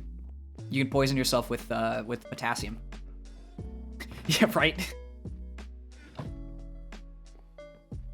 I need more fences. I need to refurbish this cave too, and I need to make torches. Yeah, radiation is fucked. Tomato was thought to be poisonous in the Middle Ages as people ate off the silver plates and put the acid from the tomatoes. Yeah, I remember that. So they used to mix wine in lead pots, and the chemicals mixed together and created, I think it was lead acetate, I think it's the chemical, which is known as sugar of lead, which would sweeten the wine and would make it fucking delicious. But everybody got lead poisoning. You can smoke bananas too. What? There's so much food that can kill you. It's true. There's so much food that can fucking kill you. Even the most innocuous thing can just delete you from existence. It's all about preparation and quantity. And then some stuff is a slow killer, which that's fun. Tomatoes are in the same family as deadly nightshade. Really? Really? That's fun. Undercooked pork. Yeah, that's gross. From what I've heard, though, undercooked pork is just bad for potential, like, parasites and, you know, gross shit in general. But it's not as bad as undercooked chicken. Like, that's probably the deadliest meat to prepare improperly because you get salmonella, and salmonella is horrible. Oh, I actually have a story about this. It's not gross. There was a bakery near my house in the States. I'm obviously not living in the States. I brought this up a couple times right now. I'll be back there in August. But there was a bakery near my house. And one day they had improperly prepared cupcakes. I think they used contaminated eggs. The eggs were contaminated with salmonella and they weren't properly pasteurized. So they made like a couple batches and they sold them off to people, and like 70 people got salmonella poisoning. It was bad. And what happened was here's the fucked up bit. My mom was gonna go to that bakery and buy some of those cupcakes literally that day, but she got sick. Like with a cold, not with salmonella. She got sick with a cold, so she didn't go and buy the cupcakes. So we literally dodged the whole house getting salmonella poisoning from sheer luck. It was fucking crazy. I will remember that forever because we dodged a bullet. This drink with liquid death, never noticed. Yeah, the lead poisoning thing was pretty wild. Pinkie Pie, for fuck's sake. Here's some salmonella. Banana bread was a great example. You can do everything right, but pour the wrong amount of batter. Oof. Yeah, baking is something you could fuck up real easily. Too much salt, too much sugar, all that sort of stuff. Yeah, we got lucky. They really do have a high standard for food. You know what amazes me? Like the normal consensus, at least with the States, is if you go to like a side alley restaurant that's like not mainstream, it's very hit or miss. Sometimes you'll get food that's really good and it's like a family store, and sometimes you'll get food that's horribly prepared. They literally just put the thing up with spit and it's really dangerous and you shouldn't go. No, the best food in Japan is from those side alley restaurants. Hey, if you need rest, get rest. I shouldn't be able to keep you up. Not gonna say it's your own fault. I'm just here vibing. But yeah, the side stores in Japan are some of the best food you'll get. I appreciate sticking around though. Love these conversations. This is why I play Minecraft, people. This is why I play Minecraft, because I spend a majority of the time not even focusing on the game, just talking about shit.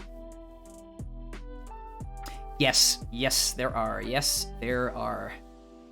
That is its own can of worms. But yeah, those like side alley restaurants, where you can just sit down and get like a wonderful, like bowl of udon. That's some of the best food you'll have. You just have to get kind of lucky, because they're not few and far between, but it just depends. Like when I first came here, there was this like to-go box sort of little mini restaurant. It smelled like cooking oil, and it was one of the most like inviting comfort things ever, because it was like an open kitchen. It was a wonderful smell. It was like peanut oil or something like that. And I got this to-go box of what is it, tonkatsu, which is breaded cooked pork. It was so fucking good. It was so fucking good. Hydrate.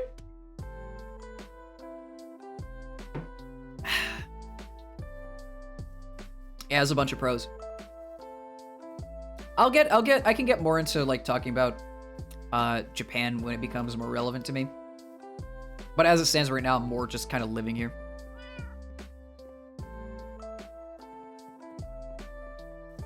Wait, Paul, get lucky with the crowd singing, showing old Minecraft textures, realistic ones. Alley food is either really fucking good or really awful. 100%. Again, it's luck. There's some fantastic chefs who know exactly what they're doing, and then there's some people who start up a bar because they want to drink their own alcohol. It's hit or miss. It's hit or miss. I've had some wonderful experience with like side alley restaurants here. But hey, mainstream, you can't go wrong with mainstream. There's a reason that they sell well.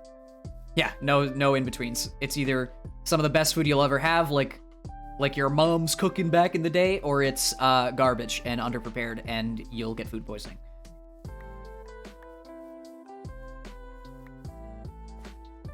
But I do want to learn how to cook Not because the food that I eat on a regular basis, which is just pre-prepped stuff, like I'm horrible. Not because the food that I eat isn't good to eat. Well, it's not good for me, but no food truly is. Not because like the food that I eat isn't good for me, but because I'd love to just do that. People say, "No, God." But you see my point. Pasta with Alfredo. Ooh, I fucking love Alfredo. I love Alfredo. It's so good. Pasta in general is just nice. I do it as side dishes most of the time because the main course is usually some meat.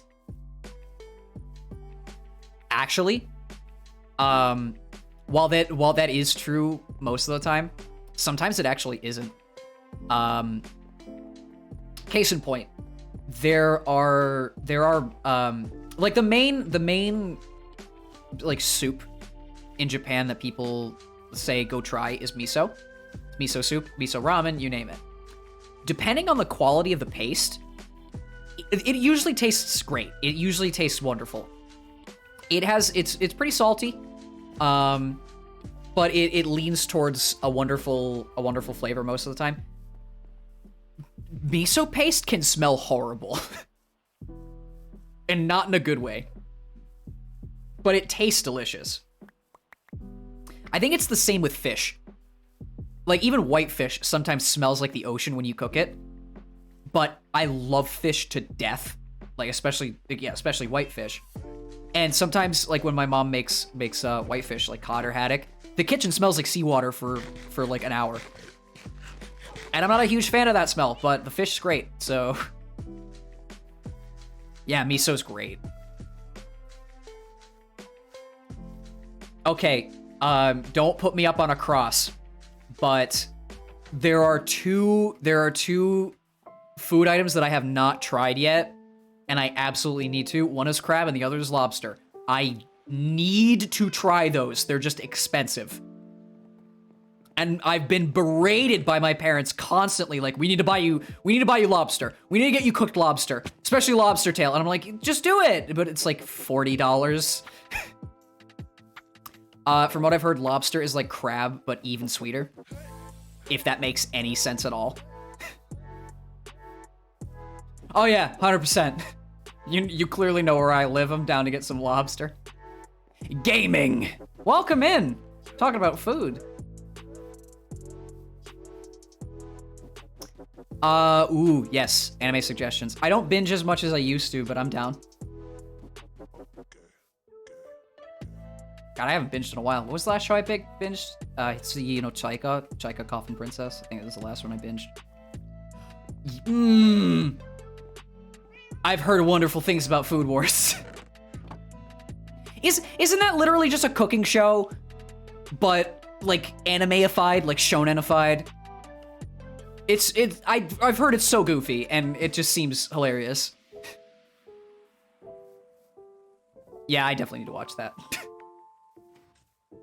I forget the Japanese name. Isn't it like Shokugeki no Sora or something? I don't remember. I love Goofy. I love good and Goofy. Onimai if you like cute stuff. Also, the story's somewhat good. Shokugeki no Soma. Thank you. But yeah, I'm weird. I don't delve into anime conversation all that frequently. I don't know, oh god, clan ad, please. But yeah, what was I gonna say? The only reason I say don't crucify me for not eating something is because I'm picky. And I've had a couple people go, you haven't eaten this in my life? So, I don't throw caution to the wind. Yeah, I apologize to all people who subscribe to veganism because I know there's a moral reason to do it. But I eat red meat. I'm sorry. Like, I'll eat a burger. I'll eat a burger. What the fuck? I don't have a shield! Son of a bitch! Hang on. Yeah. Rabbit, really? Oh. Oh. Don't even get me started. Don't even get me fucking started on texture. That is the crux of my pickiness. I fucking hate food if it doesn't feel good in my mouth. Even if it tastes good, I can't fucking deal with bad textures. You wanna hear a really horrible anecdote? And I feel like such a moron for this, but I'm less picky than I used to be. I'm very cycled when it comes to food. I eat pretty much the same thing a lot of the time. But there was a time when I was younger where I was very not experimental with like ice cream. Like I ate basic bitch chocolate, vanilla, and strawberry. But there like occasionally my parents would buy like cookies and cream or vanilla bean or stuff like that. And I swear to you, I could not eat any ice cream that had a texture that wasn't smooth because I couldn't stand it. Now it's fine. Like now if it's sweet and it tastes wonderful, I just straight up chew the ice cream. But back then, I couldn't tolerate it. I just could not. Because it was a mixture of two textures that just didn't feel good. It was delicious, but I just couldn't do it. Why is there another skeleton? Taste, smell, and texture. Oh god. Cherry tomatoes, I fucking hate. I hate.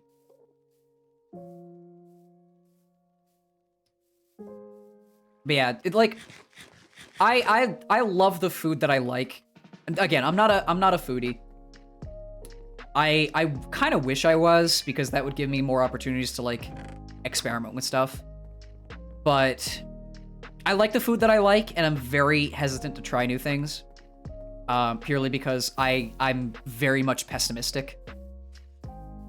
Yeah, they are pretty slimy. I'm very much pessimistic with whether or not I'll like something. I'm more apt to go, oh, I'm gonna hate how this tastes, rather than actually try it. It's like don't knock it till you try it. That saying, I wish I internalized more, but I don't. Rutabaga. I would have been able to pronounce it if you said it correctly. I'm pretty good with English. I'm not, but shush. I don't know. I'm very the pickiest food groups are fruits and vegetables for me. I'm very picky with those. Yeah, that's another thing. My parents have said to me, I should like buy foods so that I can cook more here, but I don't want to waste money. I'm very stingy on that. I'd rather rotate around the same stuff that I eat all the time rather than try to experiment, because I don't want to be wasteful. I hate being wasteful. It gives me such a migraine to like throw away food, because I know that not only have I wasted my own time, I've wasted what could have possibly gone to someone else who would have enjoyed it. And it's like, what a fucking waste. What a fucking waste. So that, in combination with me being horrifically picky and hating certain textures, I rarely try anything. Yeah. I feel like eating out is one place where you can experiment a little bit. But even then, that's like, it's almost, it's not socially unacceptable. But mentally, I feel like it is, where if you go out and try something new, not clearing your plate, or at least not eating like at least a third of it, feels awkward, because it feels like you're not respecting the chef. I mean, everyone's picky, and there's some serious like Karens, and I don't know what the male equivalent would be, Kyles. The new term unlocked. Who just will fucking throw a hissy fit if even the slightest thing is wrong with their food.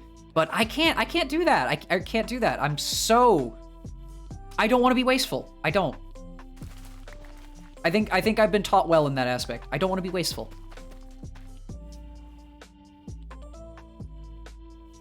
Yeah, exactly. There's a statistic I heard one time.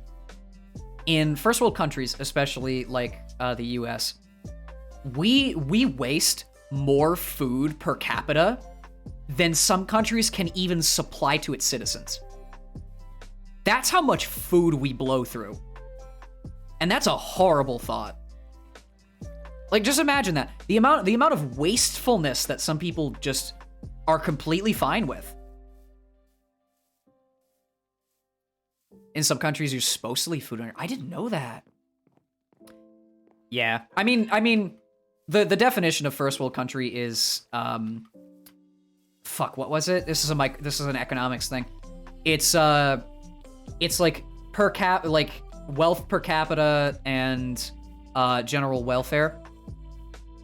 So I think just purely by technicality, it's a first world country. But yeah, there's some serious issues. Just because you're labeled a first world country doesn't mean you're flawed. Like, holy shit, it's flawed. Yeah, right? But by technicality, it's like, yeah, technically it is. That's the thing with labels, is if your definition is painfully strict, then you can fall into a stereotype that actually doesn't apply properly. But by technicality, like, oh, yeah, I guess so. Again, no politics. I don't want to talk about that.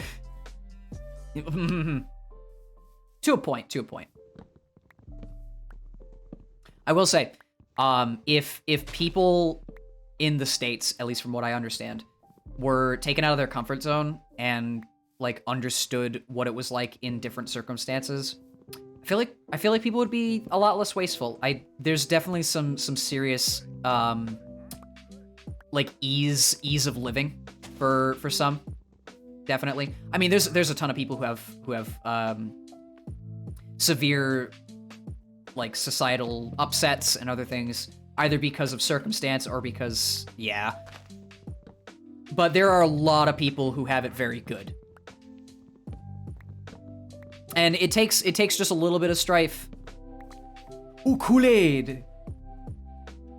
It takes a lot of people. There's a lot of people who experience strife, and there's a lot of people who don't. And oh, whoa! Oh, you suck. Yeah, it's all over the place. Sorry. I don't want to talk about that. Kool-Aid spoon.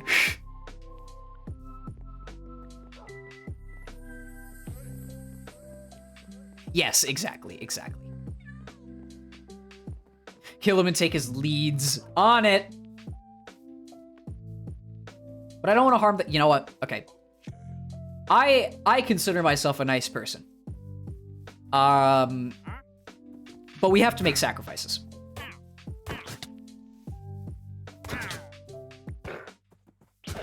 I'm sorry.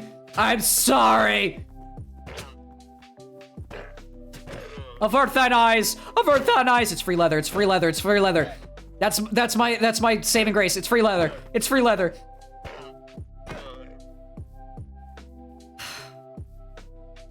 Nobody saw that. What was I gonna say? I don't even remember. Don't delete Cusco. No, poor Cusco. Hold the lever, Kronk. Wrong lever! Where'd those seeds come from?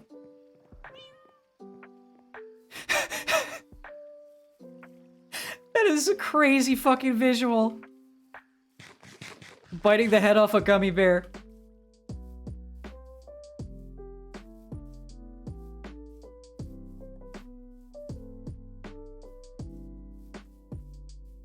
I mean, video games are definitely an avenue to exercise some unintended cruelty because, hey, it's a video game. It's not real.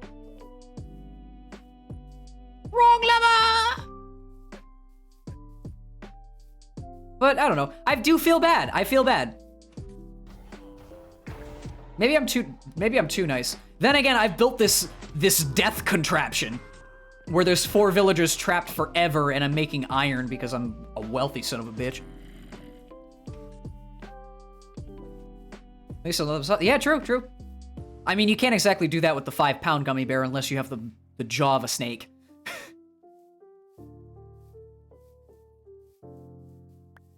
feel immense fear for anyone who can eat the entire head of a 5-pound gummy bear.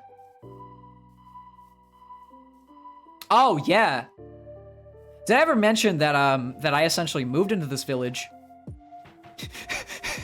Go to bed! Go to bed! Don't let me keep you up. Get some rest. Sleep is for the weak, and we are all weak, so get some rest.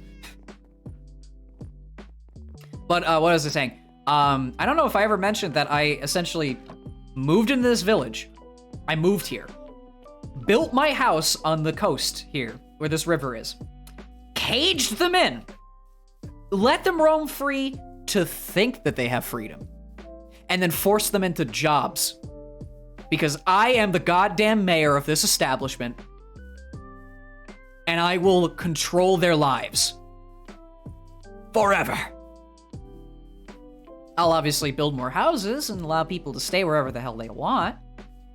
That doesn't mean I'm gonna, you know, allow them to live in peace and quiet. I am the village's protector and its tax collector. Maybe I'm the sheriff. Oh my god. Violence. Violencia! Violencia! I was gonna go to the Nether, right? I got so distracted making the tree farm. I need torches, god damn it! I hate coal. Did I ever mention that I hate coal? It's a horrible resource. You have to go mining for it, so any alternatives are my favorite thing in the universe. Yeah, I'm gonna use charcoal. We know it's just code at the end of it. Yeah, true, true. I mean, hey. Oh, fuck! I wasn't thinking, hang on!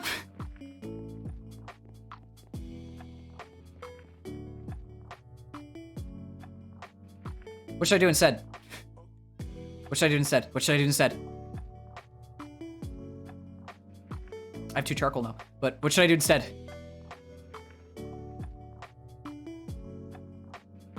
I don't want to waste these.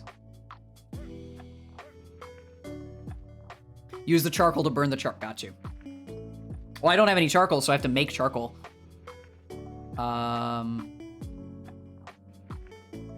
Right and left, lawful good and chaotic evil. Probably. Listen, you can be chaotic and mischievous without being an asshat.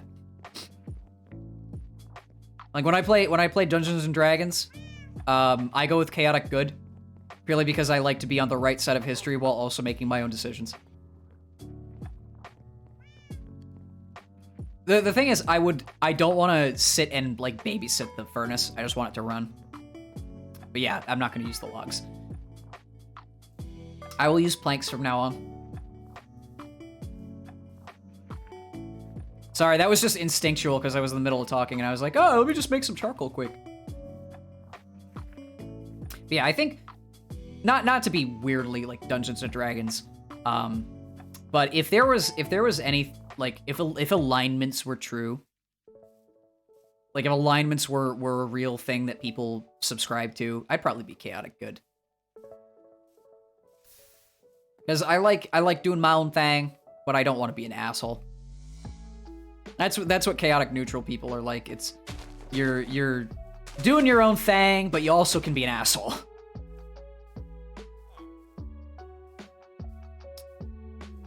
Minecraft is a new game because of the way making worlds works. You can have as many worlds as you please.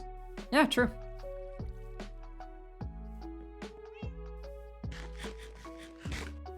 It's like Undertale, except far less black and white and way more morally ambiguous.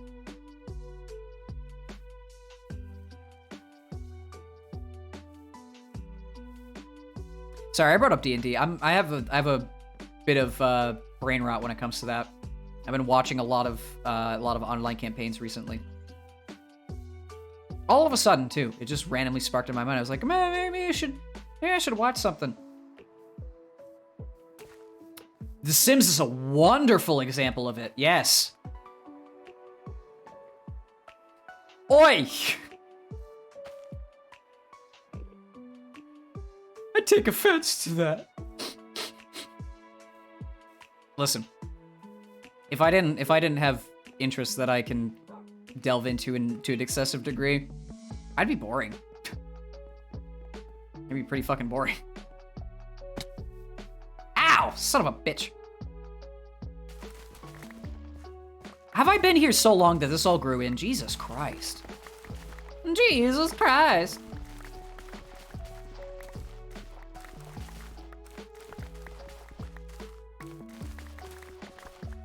Oh, lag. Jeez. I love this patch of wheat because it's so much shit. Want to poison your boss? Go for it. Want to stab your little brother? Go for it. Want to drown 100 people at a pool? Remove that ladder and watch. Funny thing though, the modern day trope of like, what's it? I'm gonna come to your house and shove you into a wall with a spear in Minecraft. Someone actually got arrested for harassment for saying that. Not that exact thing, obviously, but the whole in Minecraft thing, I guess, doesn't work anymore. Oh yeah, 100%. I still have to play Halo again. God, my backlog! Brain, stop before you get ahead. You already have too many fucking games to play. Stop adding to the goddamned list. Speaking of games to play, at the end of this week on Friday, Saturday, I'm gonna be starting Dark Souls 3, which is something I want to play. I wanted to play for a while. I'm not exactly blind to it. I fucking love FromSoft games, but I haven't actually played it all the way through, and I wanna try my best at it. It is all in preparation for when I eventually play Elden Ring, which if anybody spoils me on that before I fucking play it, I will throw you under a bus. I have somehow managed to avoid spoilers on Elden Ring to this day, and I will play that entire game all the way through blind. Have I played Hollow Knight? No, I have not. I've seen gameplay of Hollow Knight, and it looks fantastic. It really does. Add more games. There's only 16 Halo games. It's not too many. One of us.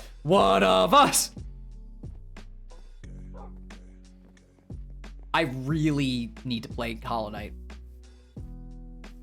Again, that's another game that I know enough about where it's not like I'm going to go in blind. But I haven't. Fucking mosquito! I forget that it's spring. Fucking mosquito. What was I saying? Yeah, the Hollow Knight, because I love FromSoft games. I love FromSoft games to death. And I know that Souls-likes are fantastic, like Blasphemous, Hollow Knight, a couple others that I just can't think of off the top of my head. But they're great, and I absolutely want to play them. Again, I'm not blind to them, because I watch people do Let's Plays. But there's a couple that I actually am blind to, and I want to experience it as like fresh as possible. There's characters and NPCs? What? No, I can't believe this.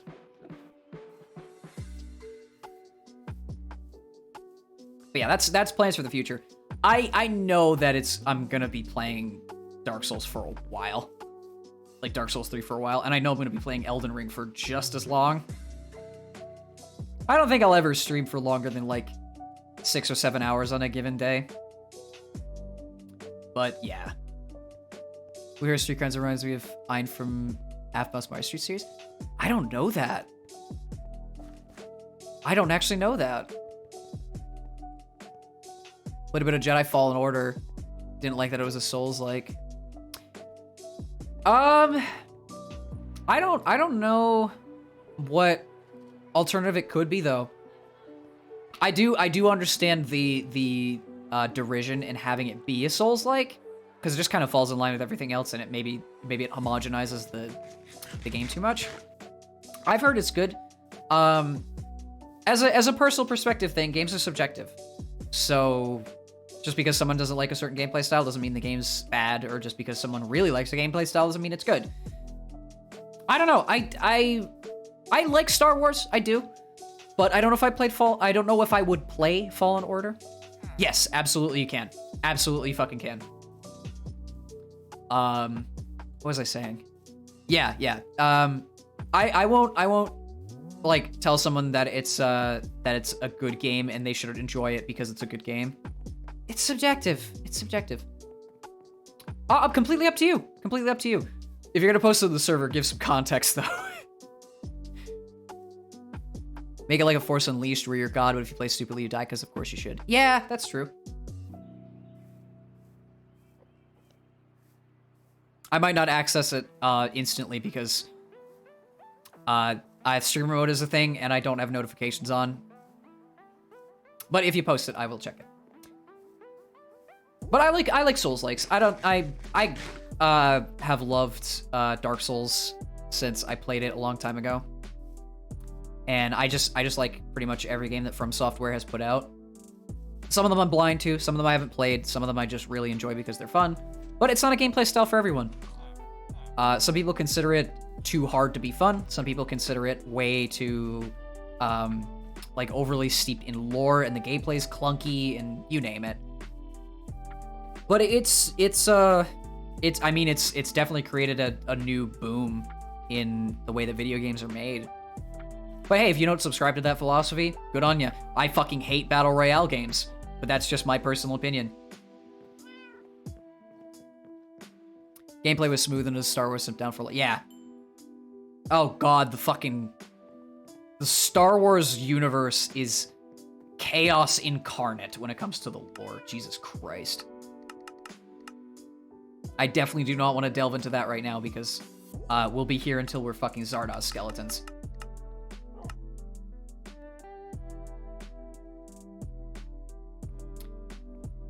I made torches finally. Alright, time to light this bitch up.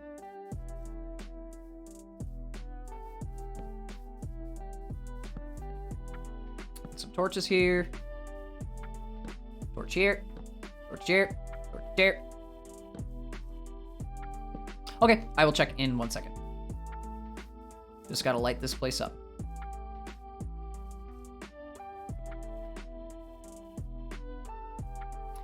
For context though, I don't know if this is important or not, but the blue streak is because I would have felt boring with just one solid hair color, and it was a design decision that I've thought of for a while. So I was like, you know, it adds.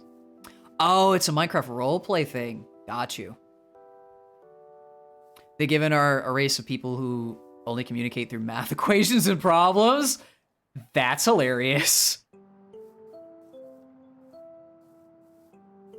But yeah, I have a friend. I'm sure you know who she is. It's Willow Nightfall, who also has a blue streak, and that's because that was Tortado's design decision. But it's just funny. It was completely coincidental. On top of that, yeah, Trash Panda. She's wonderful. She's a wonderful streamer. What was I gonna say? I accidentally realized when I created the color scheme and such that I'm accidentally Portal colors. Like I'm the exact blue and orange of Portal, which I fucking love Portal. Yes, she does. Yes, she does. So that was completely coincidental. I don't know why. I don't know why that happened. It just, maybe it was a subconscious thing. Who knows? Just a funny little goofy detail. I don't know. Yeah, she has a wonderful singing voice. She needs to sing more. She seriously needs to sing more. I know she has a redeem for it, but like, please. Hold on. While I check Discord, let me do this quick.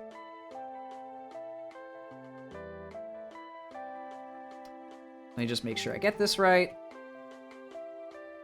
Oh, no matches. Oh, man. Did it not? There we go. That should be it. All right, let me check Discord quick. Forgot what his name was, but you know, a suit with lightsabers sticking out of him. So he went into battle, he would flay his arms around. Super weird. I love that. Oh, I do see it. I do see it. Like the tie and the blue streak. I do see it. Different color scheme, of course. But I do see it. Also, yeah, shout out to Willow. She's a wonderful streamer. I found her through a mutual connection of our Discord mod. And she's wonderful. She's wonderful. Fuck! Zombies!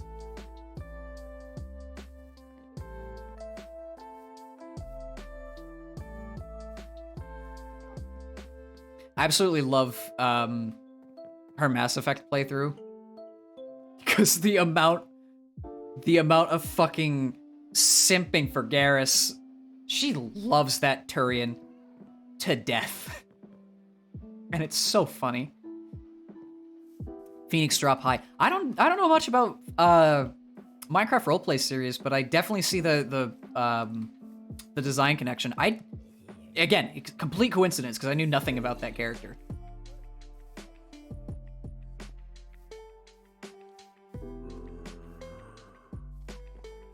Speaking of Mass Effect, that's another game that I definitely have wanted to play for a long time. Fair. But I don't know, now that I know the lore behind it, probably be less interesting. Oh, 2018. Jesus, that's 5 years ago. How the fuck? Sorry, it took a second for that to click.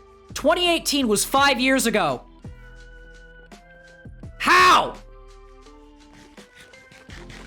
Sorry for yelling, but fucking how? God damn. Fair.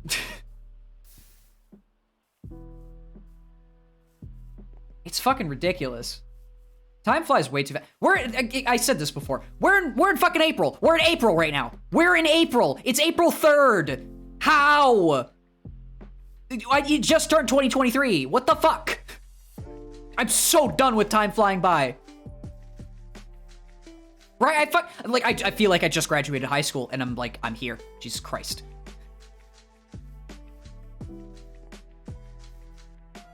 The worst is when the memory is so vivid in your mind and it feels like it was yesterday and it's like, yeah, that was 6 years ago. Huh? Yo, huh? Right? I think it's okay. This might be just a personal interpretation of how I observe the world, but I feel like part of it is being chronically online. And we spend so much time in front of screens these days that not to say that it's killing us slowly, but it definitely eats time. It definitely eats time away. The combination of short form content and long form content that's on the internet these days is a time killer. It's entertaining, don't get me wrong. I fucking love it. But you'd be shocked. You look at the clock and it's like, oh, it's only noon. I have the rest of the day. And then you look again, it's 8 p.m. Maybe that's just me being hyper fixated on one thing for a long time and watching the time tick by. Yeah, but it's entertaining, so it's more fun. I'm not saying there aren't people who love their jobs, but there's way more people who hate them. Did I light up the tree farm? All right, I'm done with the tree farm. A screen skill time, gamers sweating nerves. Listen, I'm no stranger to playing a game for 10 hours straight. I'm absolutely no stranger to that. Just because I do it doesn't mean I'm aware of the fact that it's probably not the safest thing in the world. Yeah, there are more events in school, you're right. I know that a lot of people, yes, it's for the money. It's 100% for the money. But there are people who genuinely enjoy their jobs, and I'm very happy for them. But there's also a lot of people who can't stand their jobs, and it literally day in, day out, the same nonsense. And time flies. They say that time flies when you're having fun. But time also flies when you're doing the same thing every single day. Crash really like a job.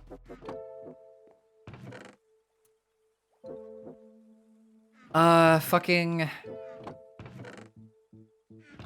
Yeah, I use the term rose-tinted glasses a lot.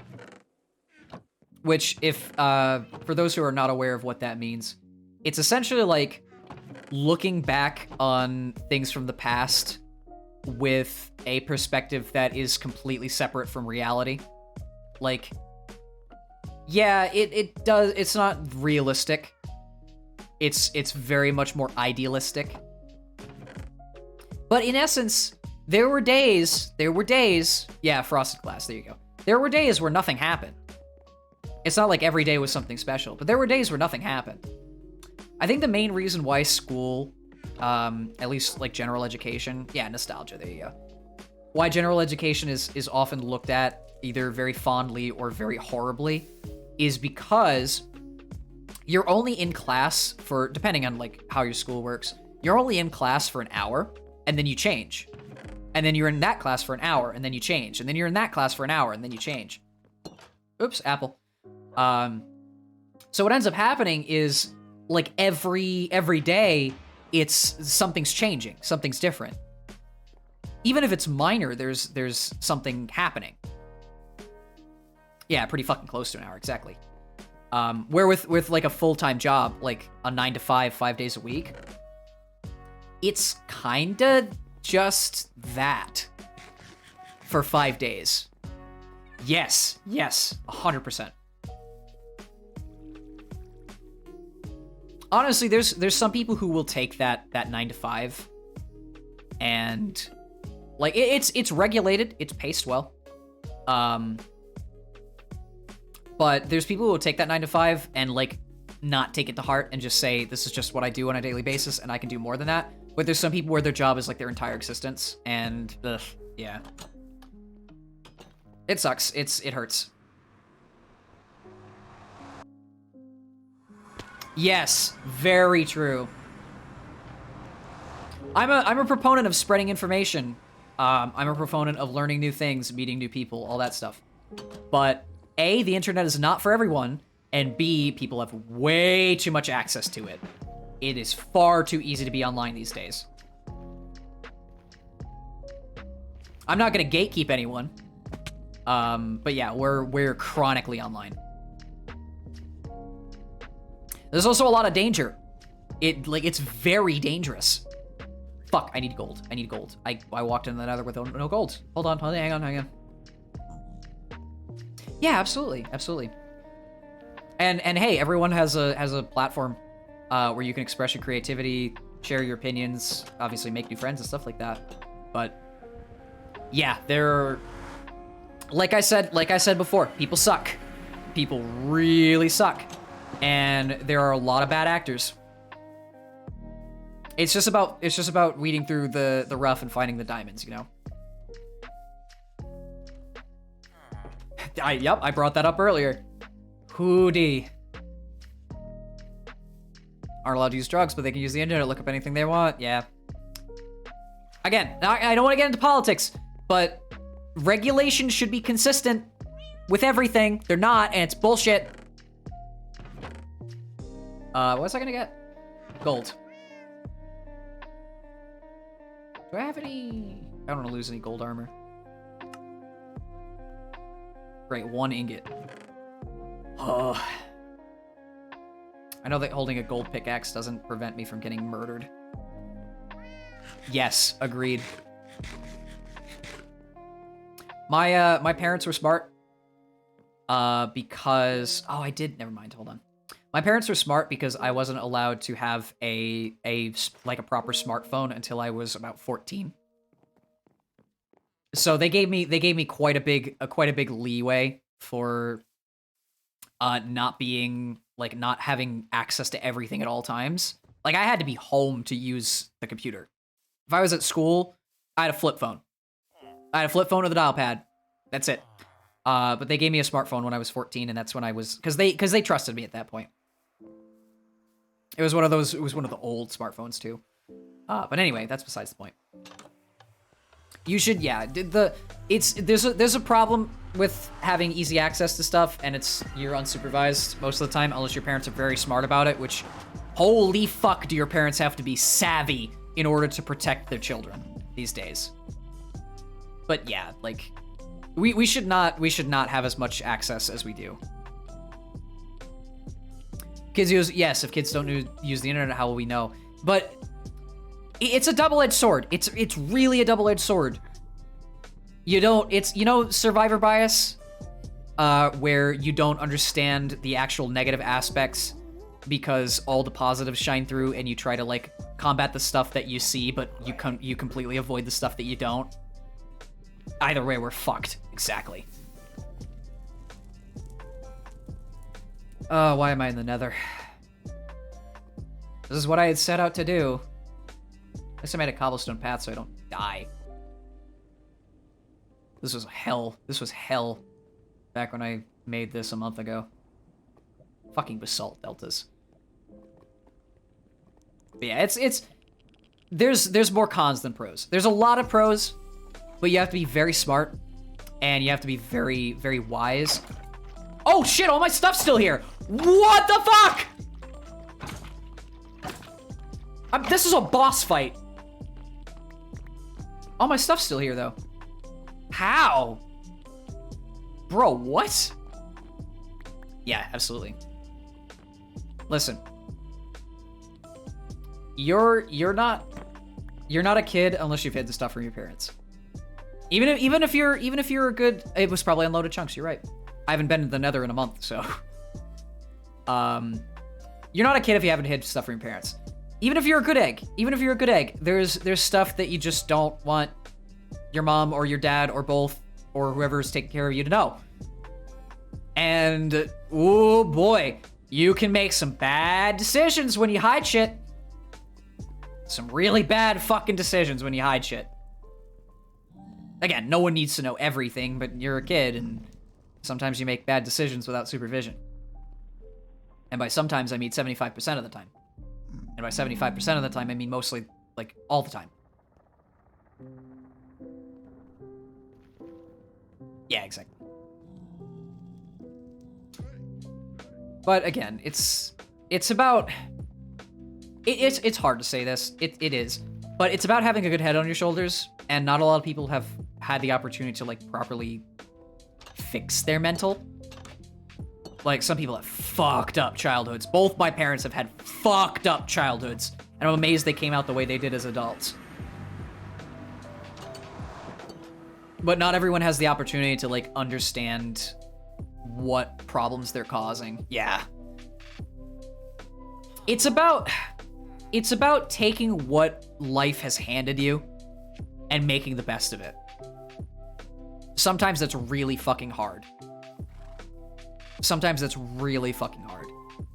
And I cannot have anything but sympathy for those who go through BS like that. But I don't want to be the horrible optimist and say always look on the bright side of life, but it helps. It really does. Absolutely. It's not always possible though, you're right.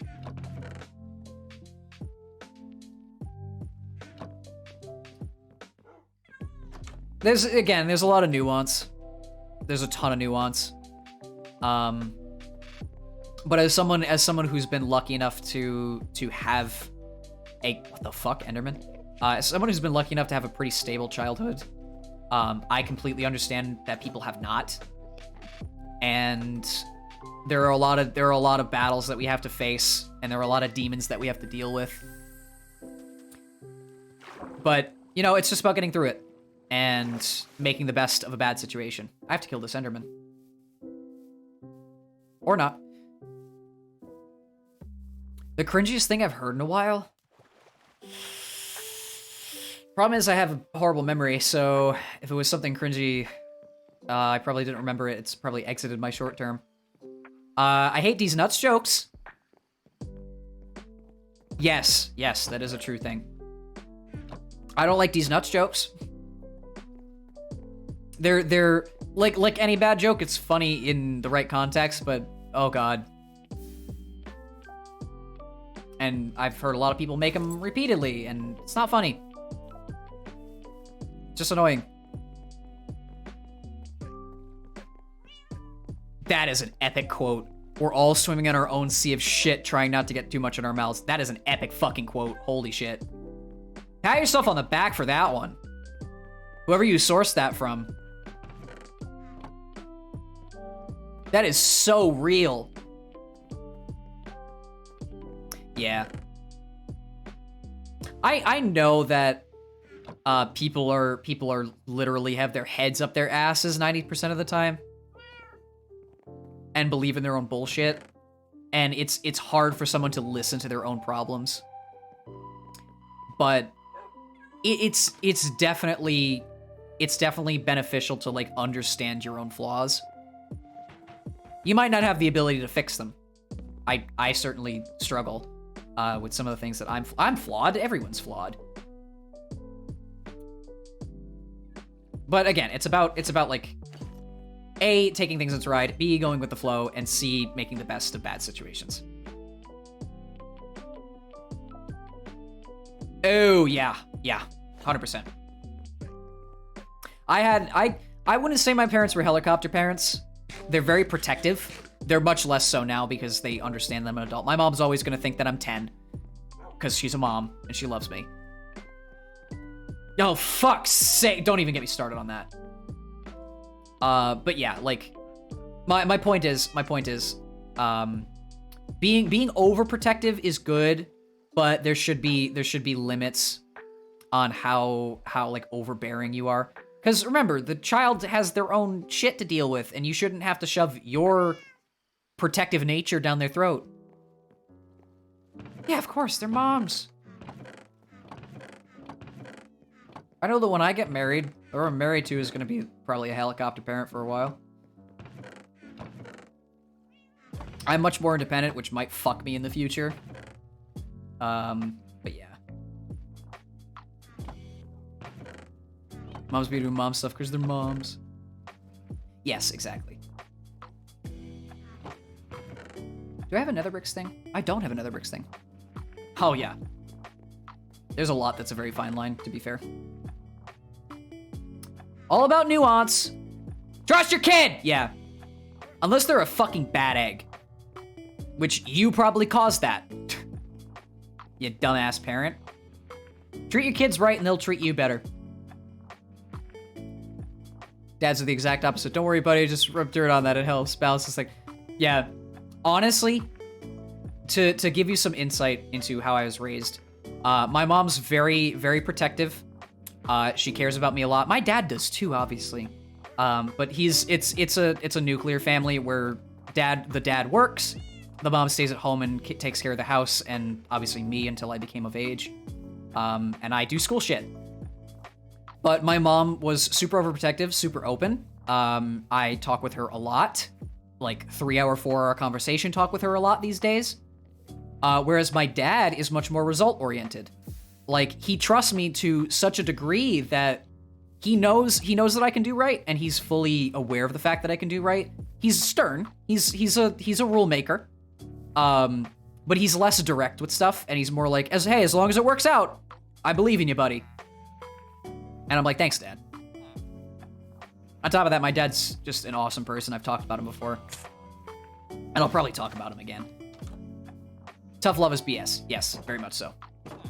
You can be stern with your kids, and you can be protective of your kids without doubling down. Oof. Allergies suck, I feel you. I'm horrifically allergic to trees, like Rocky Balboa face allergic. Yeah, I get the being overprotective. Yeah, exactly. It's again, we're kind of looping back on. Thank you. Hydrate. We're kind of looping back on the whole nuance thing, but it's true. It's true.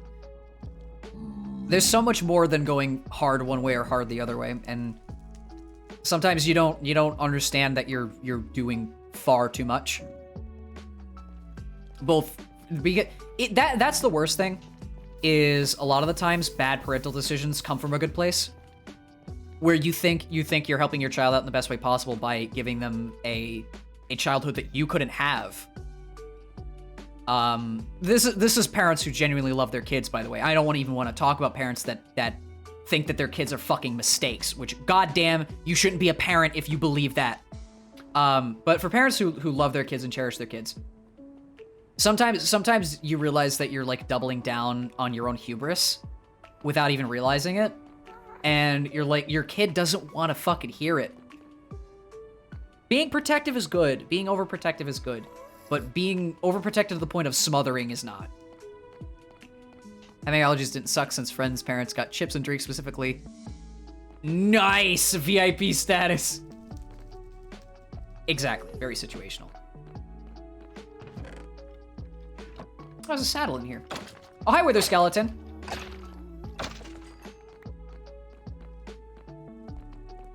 But yeah, I was very lucky to have parents that both loved me and used their bad experiences to like give me a childhood that was pretty well balanced, all things considered. But I know there's a lot of families that don't have that grace, and it's difficult. It's difficult.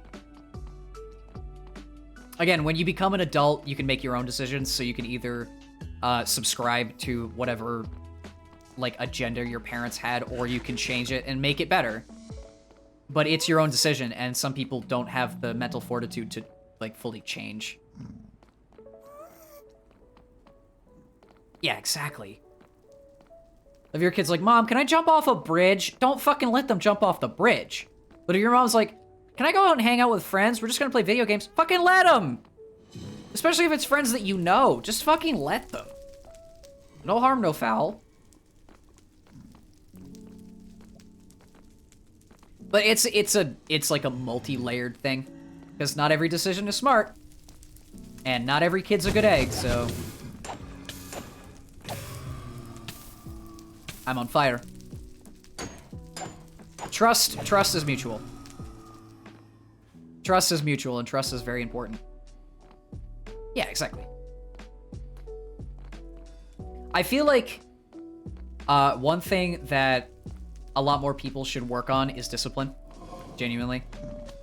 I don't want to be like self-righteous, because I sound kind of self-righteous, but people should like work on discipline. Because you'd be amazed at how much better your decision making is if either you have self-discipline or someone properly disciplines you for making bad decisions. And I feel like people lack that. I'm not telling people to like go into the military or learn how to be a good student in school or anything like that. Fuck! But you get my point. Oh, yeah, yeah.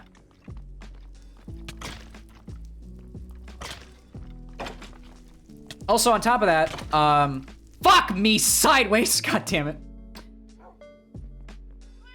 Don't actually do that. I'm not okay with that. But, what was I gonna say?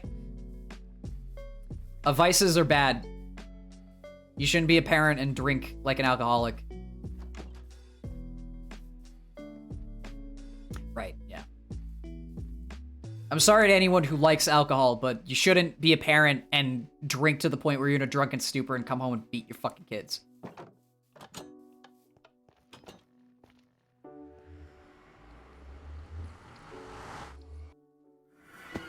I would go with the phrase, like, know your limits, but some people don't. And it's kind of stupid.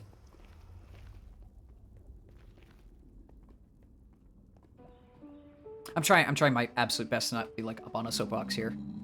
I'm just opinionated. Exactly, yes. That's what I'm getting at. Okay. To sort of swing off topic a little bit here. When I say I'm trying not to be up on a soapbox, I think that having a strong opinion is good. But remember that you're not 100% correct on everything. And I try to mitigate a lot of like really strong opinions, not because I want to be a pushover, but because I'm very open to conversation. So if I ever come off as too harsh, that's just because I have very strong feelings about a certain topic. But I'm absolutely open to discourse because I love learning about things, and if I come off as really self-righteous, that's because I don't really know any different. Yes, exactly. Oh, I'm fully aware of the fact that I am wrong about a lot of things. I have good intuition, which means I generally understand what I'm talking about most of the time. Let's hope that wither skeleton's gone. Okay, he is. I generally understand what I'm talking about most of the time, but that doesn't mean I'm right. It really does not mean I'm right. I've been proven wrong to my face before, so I get it. But if I say something that sounds really factually correct, A, I don't mean to gaslight anybody, that's just what I believe. And B, if you correct me, please do so. Because I'm not an expert on everything. Thank you, thank you. I don't know, I just don't want to come off as confrontational, because I know a lot of people are. And it sucks. Nice. Kindred spirits, I guess.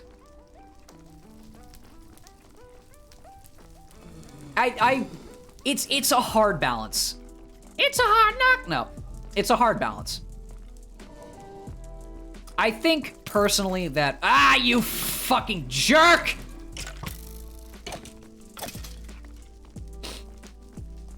It's good to have opinions. It's never good to be like fully middle ground because you won't accomplish anything.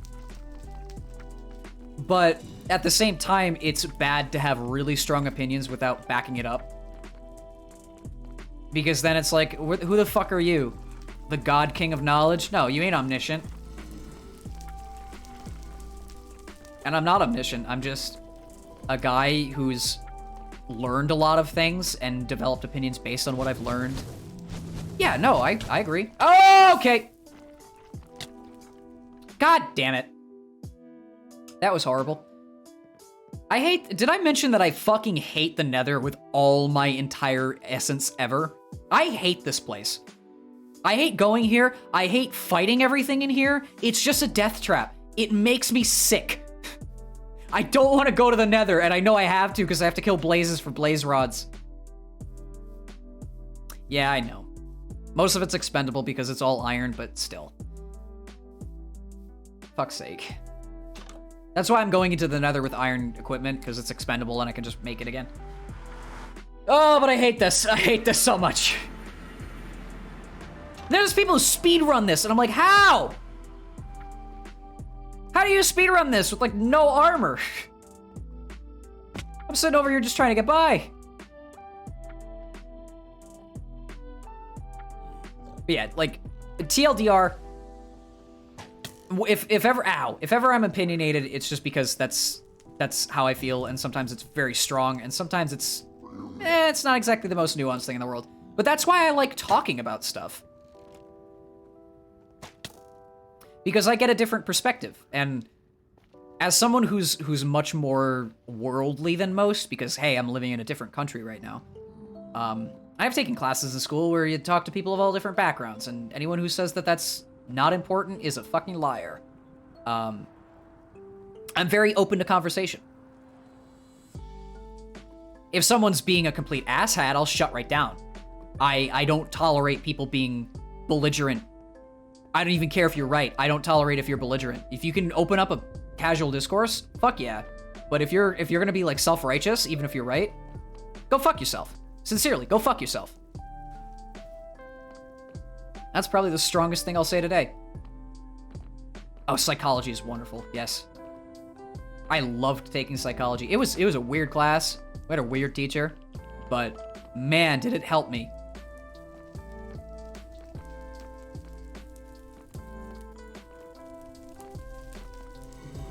Where was my shit? Whoa! I'm doing a suicide run to try to get my stuff back. Where did I die? Hey there, Blaze. There's my stuff. Oh, shit.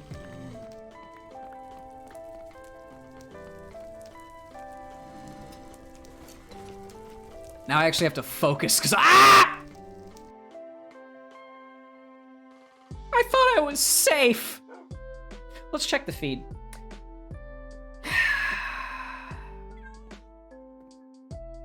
I can't wait to farm those guys. I need to make farms for that sort of stuff. God, I hate the Nether. I hate the Nether. I hate it. Makes me upset. Should I go in with another set of armor? Yes. Am I too stubborn to go in with another set of armor? Yes. Am I gonna try to get my stuff back? Yup.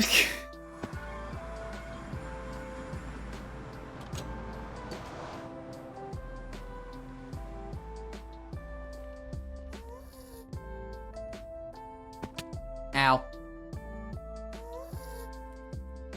Never taken an actual class. I got lucky enough to be in, like a, what would you call it? It was like a special, not special ed. That's a whole different story, but like, it was a special, like, elective. Elective is the word, pardon me. I got lucky enough to take an elective in psychology, just because I wanted to take it. And again, it's theorizing about people who have taken, It's theorizing about people who have researched this topic at a scholarly level, and not all of them are correct, and not all of them agree with one another, and yada yada yada. But it's beneficial because it helps you sort of understand.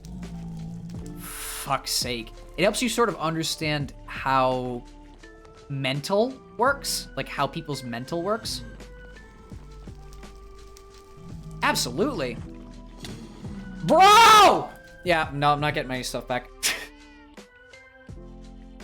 I hate this place, man. I need torches. Oh, right, they're all in the god... I'm gonna come back with the full armor set and torches. Yes, yes. That is psychology. The human is a complex being.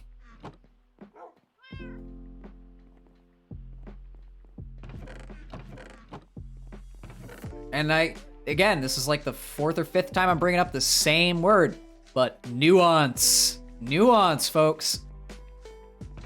Yep, body language too, exactly. Everything has nuance.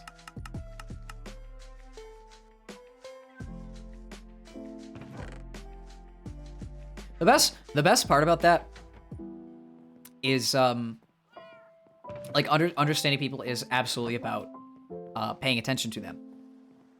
Problem is, it's pretty difficult for some people to do that because they don't pay attention to literally anything other than themselves.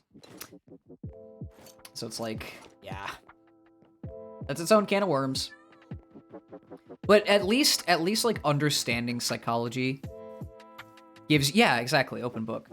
At least understanding psychology gives you that sort of inkling into how people function. You can actually glean quite a bit from how people talk. Like, body language is important. How they act and what they do is important. But you can glean a lot from the way that someone talks, even if they're closed off. Like, you can understand partly why they might be closed off. You can understand partly what they maybe don't want to talk about or why, without like digging deep into their details. But it's a tool. It's a tool. Yeah, absolutely. Oh, I'm introverted, but I tend to overshare sometimes. But I do have the unique gift, and by unique gift I mean everyone can probably do this. Where I think about what I'm going to say, and if it's too in-depth information or something that's not worth sharing, I will omit details. Yes, exactly. Again, you shouldn't analyze people. Some people don't want to be analyzed, but it's a helpful tool to better empathize. It's a better tool to empathize. And empathy is good, because if you can put yourself in someone's shoes at least, there's a better chance that you'll grasp like what they want to talk about or what they don't want to talk about. It's a science. It's a science. Yeah, it is automatic. I do get you on that. I'm fucking stuck. I'm dead. I'm dead and buried. I hate wither skeletons, man. My stuff! But it's fine, I'm dead. Yeah, exactly.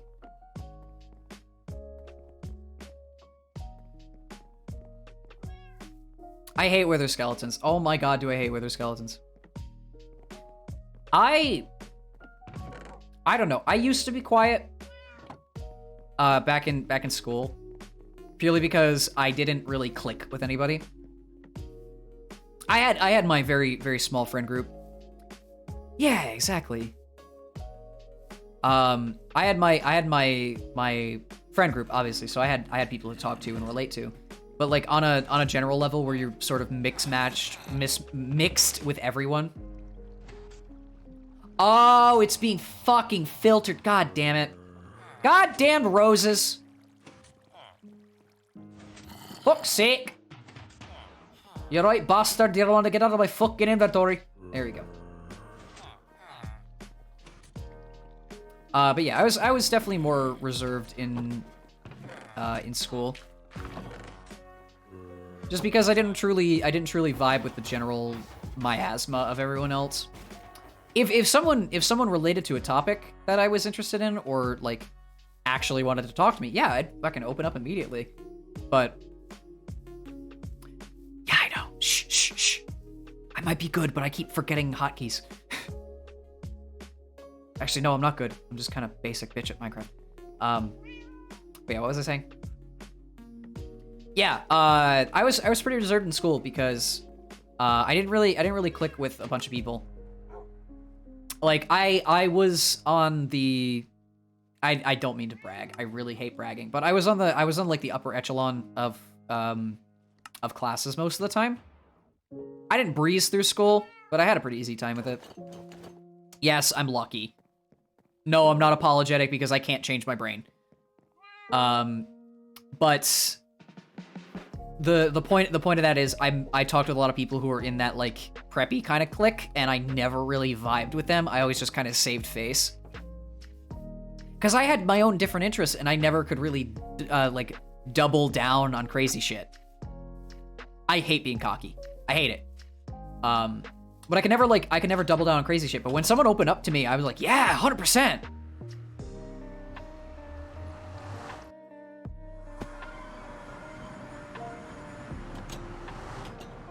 Point of the matter is, that I'm trying to get to is, I was much quieter just because there were a lot of people around me I couldn't relate to fully.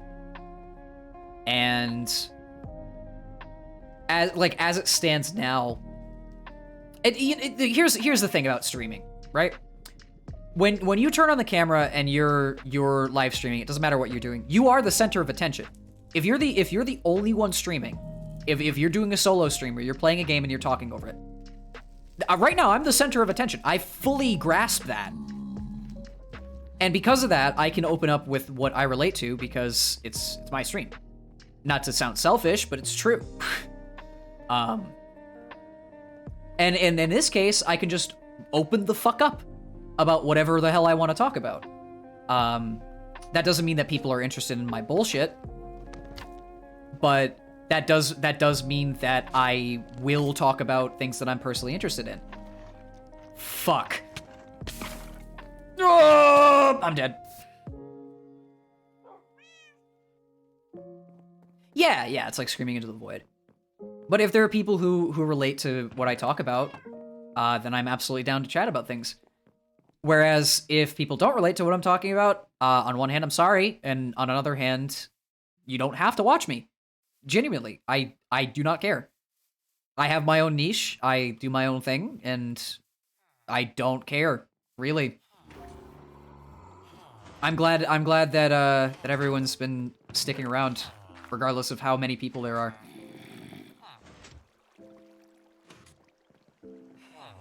I'm amazed that I got as far as I have, actually. I say that always. But yeah, my point with that is, like, everybody's different, everybody has their own interests, and I'm very open to listening what people have to say. Very, very open to listening to what people have to say. But that doesn't mean I'm 100% aligned with all your interests, and that doesn't mean you're 100% aligned with all my interests, and we're all different. Yes. I think that that's just trying to get people to, like, what is it, Misery Loves Company? Yeah, Misery Loves Company. Criticism is warranted. Criticism is warranted. Constructive criticism is warranted. Destructive criticism is not. If you have something horrible to say that doesn't do anything good, don't say it at all. You're not going to help anybody at all. But if you have something important to say that might change the way that someone acts or might benefit someone somewhere, yeah, go for it. Someone doesn't like what you have to say, then maybe it wasn't worth it, but don't just spout random nonsense because you want people to feel a certain way. Ugh.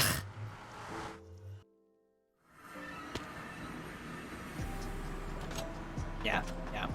No, I getcha. For the people who have regularly chatted so far to me, I've gotten a lot of good eggs, which I'm very happy about. There's been a couple people who have come in and just started downloading their thoughts, which not cool with. Yeah, exactly.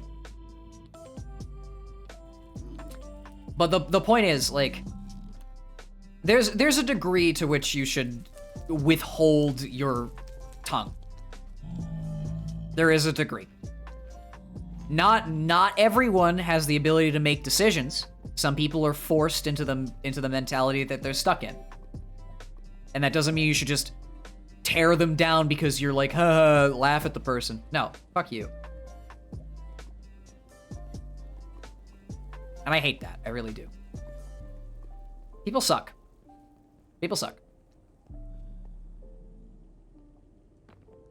At the same time, being conscious of, like, your own faults and making fun of yourself, regardless if that's appearance, personality, you name it. That's fun. It can be pessimistic for sure. But yeah. Are you fucking kidding me right now? They're, like, protecting it like it's goddamn treasure.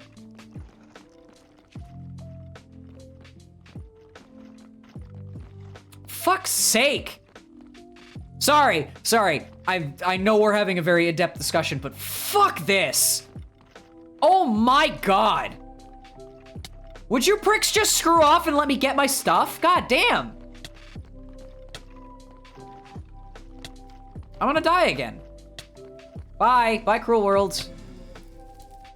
God damn it. Ugh, I keep making armor, running in, dying, making I can't fight 3 wither skeletons, game. What do you want me to do? I'll make another set of armor. At least it doesn't despawn because it's not chunk loaded. But yeah, making fun and telling jokes is fine. Being offensive is not. That's part of my fucking rule set. And that is non-negotiable. That is one thing. I'm very nice. I try to be very nice. But that shit's non-negotiable.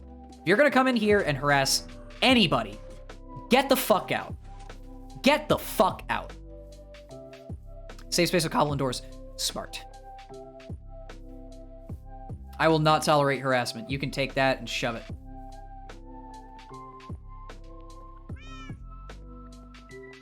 In each doorway. Okay, hold on. I need a plan of action.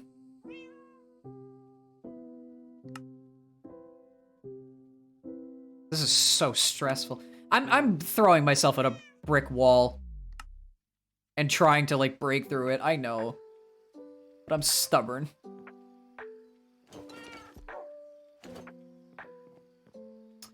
Hold on. See if I can do netherrack and doors. Too cautious. Yeah, fair. I wish I was more cautious. I'm like really... I'm quite cautious, but in a very backwards way. Like, if I'm gonna go out and I'm gonna adventure and do stuff, that's literally it. Like, I genuinely have no fucking clue what I'm doing. I spend so much time building stuff and making things look nice. Yeah, no, genuinely, I appreciate the help. I added a new rule to my rule set about backseating. Just purely for the fact that I at least semi know what I'm doing. I don't obviously know 100% of everything. And help is always appreciated, but I've gotten a couple people who come in and are trying to prove that they're the master of reality, and listen. No, it's fine. One tip, or here's me, right? Okay. If I'm gonna help someone out, I don't care if they're a big streamer or a small streamer. I've done it once or twice. If I'm gonna help someone out, I will never directly tell them to do something. I'll be like, maybe you should, and then like answer it like a question, because then it's up for interpretation. So it's like, let's say I'm doing what I'm doing right now, and I'm trying to just barrel straight ahead, grab all my stuff, and try to collect it all, and then escape. If I was to help out, I'd say, maybe it'd be a good idea to, like, I don't know, like build a wall or something, block the skeletons off, like a genuinely worded question. That's like, oh yeah, no, that's good, that works. Where if someone's like, you're not doing it right, you should do this, dude, you're not playing the video game. You're not playing the video game. If you want to do it that way, you play it that way. I've seen it happen way too often where a bad actor comes in and is like, yeah, this is how you should play this. Fuck! God damn it! Oh. You piece of shit. I have no shield. I probably should have made one. But my point is, backseating is good if you're genuinely helpful. It's like constructive criticism. I mentioned this before. But if you're trying to make someone play the game, it's like backseat driving. That's where the term comes from. If you're trying to make someone do something the way that you would rather do it and be forceful about it, I don't want none of it. I know I'm not good at every single video game that I touch. I'm fully aware of that. But I want to at least enjoy myself and not get railroaded by someone else telling me what to do. And I feel like a lot of people can relate to that. I'm not going to be belligerent about it. I'm mostly respectful, and I appreciate help when it shows up, but, like, listen. Everybody plays games differently. And most of the time, not everyone's good at it. So it becomes like a tour de force of, maybe.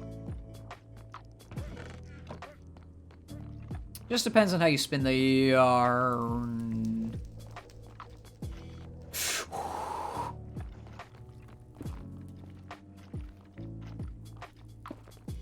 Shit. Oh my god. All right. Well, it was glad that you stopped. I'm glad you stopped by. It's been a while, but thank you so much for sticking around as long as you have.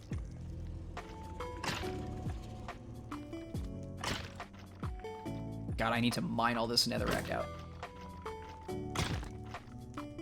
I don't even know where my stuff is. This is gonna take a century to get back.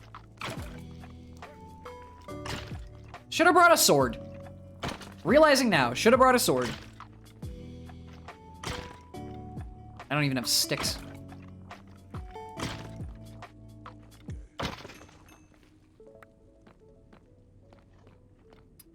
Second block up will save you resources. There are 3 blocks. I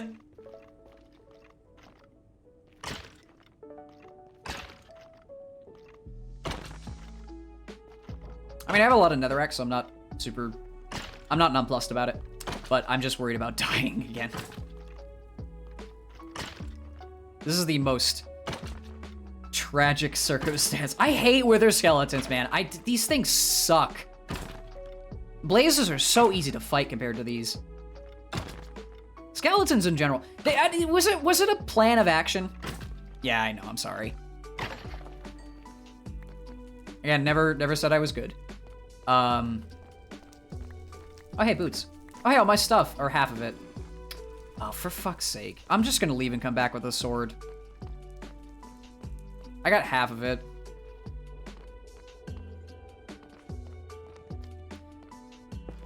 Oh. Really? I'm wondering what the context is for that. Can I grab torches? Fuck no.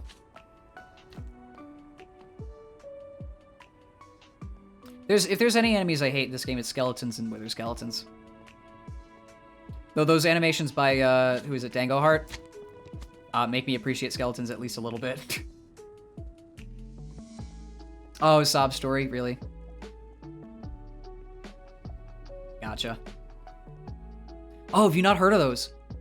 So, to give a little bit of context, there is this artist named Dango Heart Animations, who does essentially like it's anime-ified Minecraft, like, you know, the stereotypical, the old-fashioned like creeper girl and ender girl and shit like that. It's that, but like completely wholesome. And there it's the premise is it's all Minecraft mobs, both like hostile and non-hostile, and it's just adorable little sketch animations of like them finding Steve and either trying to fall in love with him or trying to gain security from, you know, not fucking dying like zombies when the sun comes up and shit like that. It's just fun. They do fantastic animations. But it doesn't quite recontextualize the way that the Minecraft mobs are, because when you fight them it sucks. But it's just a cute little thing. I don't know, I like animations, and that one clicked in my head. Fuck's sake. It's like I walked out and tripped on a pebble. I'm starving again. I lost all my bread when I died the first time, and now when I go back, there's gonna be more wither skeletons. I hate the Nether, I hate the Nether. I'm gonna fucking get blaze rods and then call it a day. Jesus Christ. Yes, agreed. That's one thing that I brought it up a few times, but if I had all the time in the world, just to do something, I would learn how to draw properly. I can't not draw, but I can't draw well. And like the ability to draw and animate is so fucking impressive.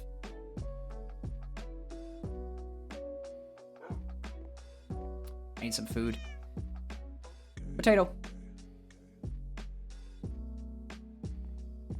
Yeah, you have to know the basics, exactly.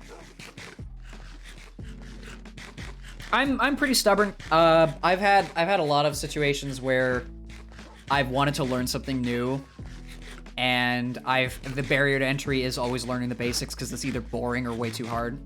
And I get that, and that's why a lot of people just don't. Uh-oh, eating raw fish. What am I, Japanese? There we go. All right, throw that back up there. Should probably bring some basic food source along. Let's bring some sweet berries. That way I don't, like, fall over and die. But yeah, everything has to start with the basics. And there is a degree of, like, not wanting to just go through that nonsense. And I get it. It's effort, but everything requires effort. Yeah, exactly. There's a lot of people who started drawing based on, like, the anime that they watch, or, I don't know, fucking Warrior Cats or some shit. I don't know, just as an example. And you don't realize how much that can stifle you if you don't properly go through, like, the technical details of, like, what is it, pose practice, making sure that like 3/4 side perspective, all that stuff. Art's hard. Art's fucking hard. Art's really fucking hard.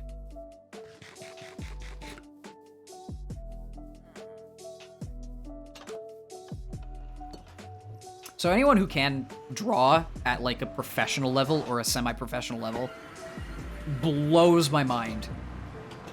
Blows my fucking mind. And I'm grateful, too, for all the artists who have, like, put stuff forward for the sake of people who aren't that artsy. because it allows you to sort of there's a disconnect between personal skill and what your brain can conjure up, and the ability for people to like finally close that gap even if they don't have skill is nice. There is still absolutely a draw to fucking Christ. There's still absolutely a draw to learning how to draw, for sure. Yeah, you have to know how to draw normal people. Yeah, because the proportions are just exaggerated, but still human. And a lot of people don't seem to get that. Yes, yes, exactly.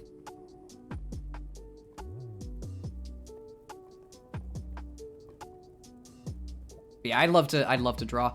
My brother used to draw, and pretty fucking well. Went to art school.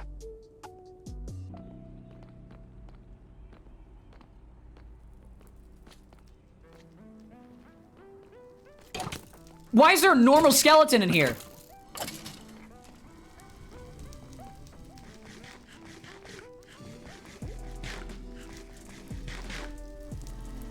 Yeah. I absolutely vibe with artists. They're fucking talented.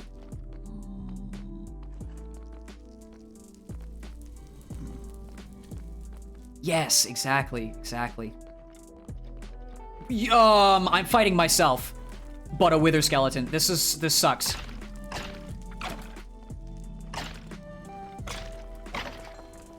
Okay. Where did the rest of my stuff go? Oh, it might have despawned, actually. Let me check around, Where did the rest of my stuff go? Yes. That's why, I don't want to delve into it too deeply, but that's why the controversy of like the whole generated art stuff kind of makes me upset, because you don't realize how much time and dedication it takes to actually manually draw, and people are like, oh, but I can just do this with this program, and like, oh, I'm just as good. Yeah, it's yes. That's true. That's true. It's fantastic for references, but it's morally ambiguous. It's very fucking morally ambiguous.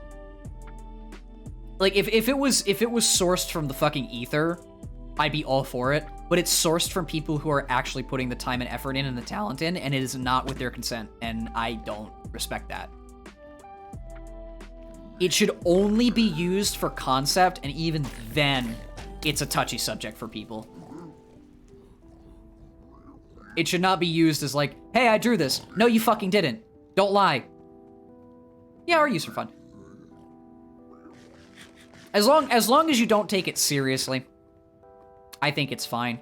I just wish that there was like people actually got fucking credit for shit. That's the one thing that makes me angry, is that no one's given credit for being part of the pool of data that's used for that.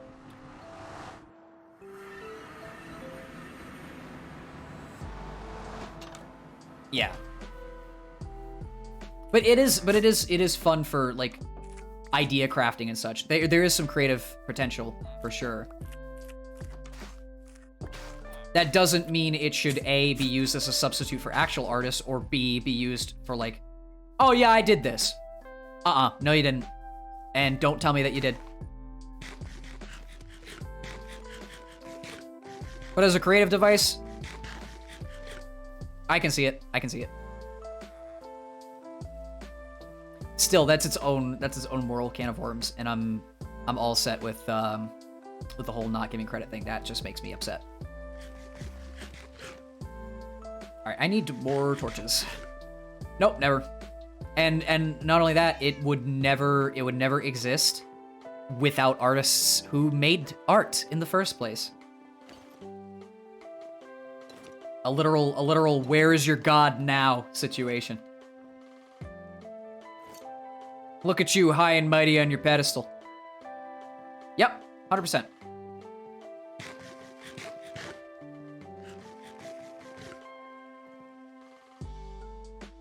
Oh, she makes quilts? That's awesome. Oh, I think you mentioned that before in what was it, Willow stream? I think I remember. And it was I think it was a story about how quilts are expensive. But that is awesome. Textiles are cool. I need sticks.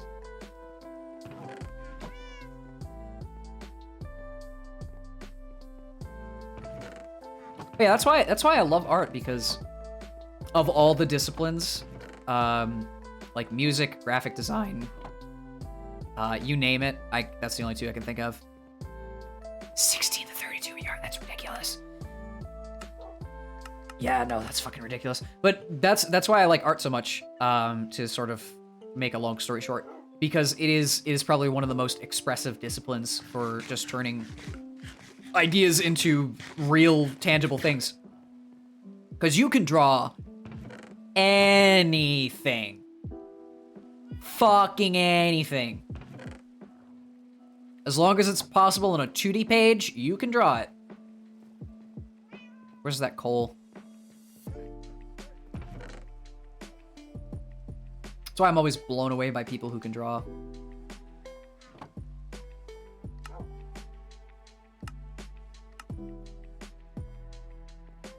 There you go, 24 torches.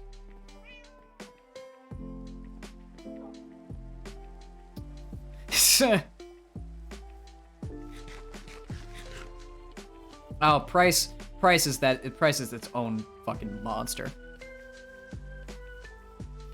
A turtle eating sushi is a hat. Sounds adorable.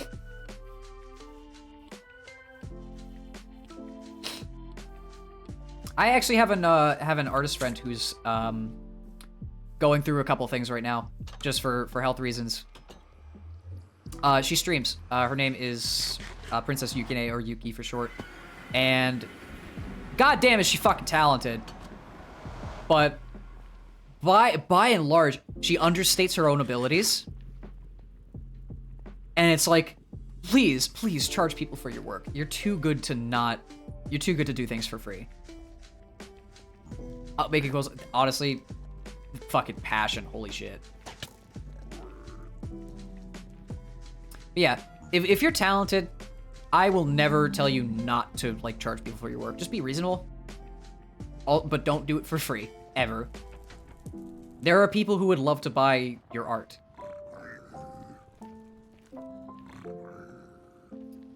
Have to tell other people just wouldn't pay them. Yeah. That's the thing too, especially with something like that. If the materials are more expensive than the product itself, you're gonna have to find people who either fell face first into money or really fucking want what you're selling.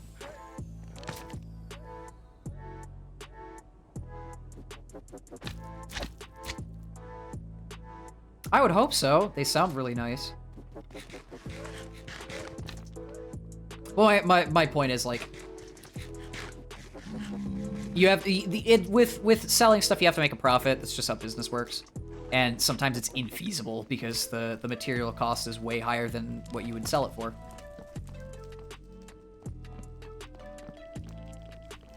There's ups and downs.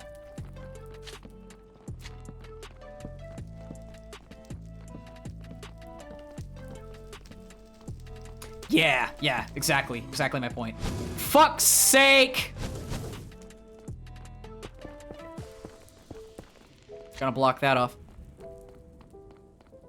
Oh, yeah, I didn't even think about that, because I know those can run a pretty penny.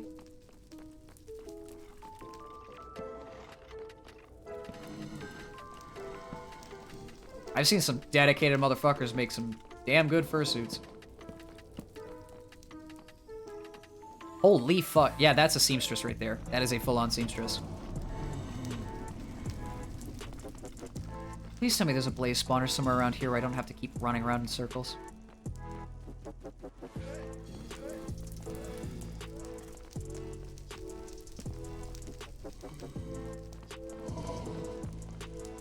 Oh god, I hate this.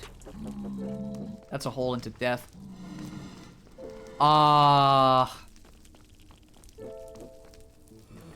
Yeah, that is fucking talent. I didn't even think of that. People who can sew and people who can knit, that's its own creative epicness.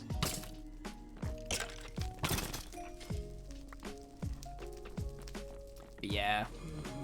That does suck. Where am I going? Let me backtrack a little bit.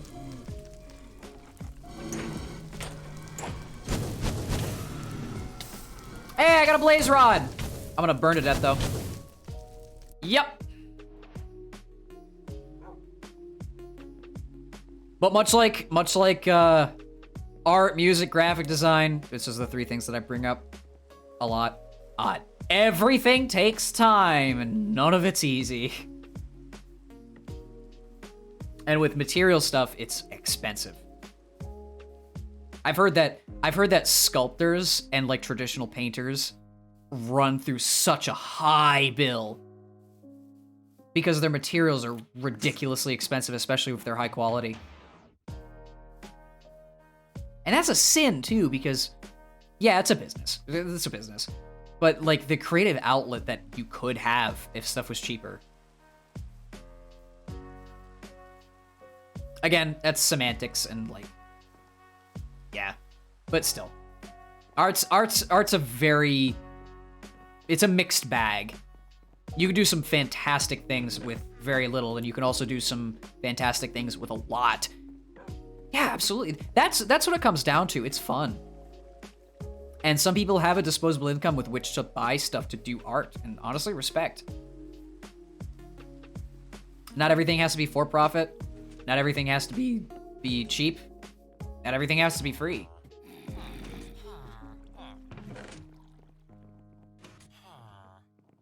But I will say, be smart. Be smart about what you buy. I made a couple bad monetary decisions. Not with art, but with other things. Ba, ba, ba.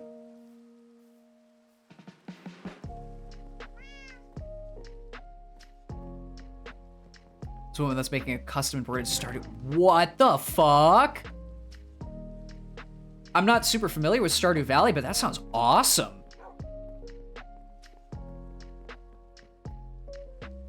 Yeah, throw it in the... I guess it would go in the videos if you want to throw it to the main Discord. I feel like a lot of people would want to see that. What was I gonna say? Something about Minecraft. Oh yeah. Because it just went into my head. For one, I'm happy to play Minecraft again after a long time because I love these sorts of streams. And two, I'm glad to have lo-fi going on in the background. I vibe so hard with this music. Everything for fuck yeah. Fuck yeah.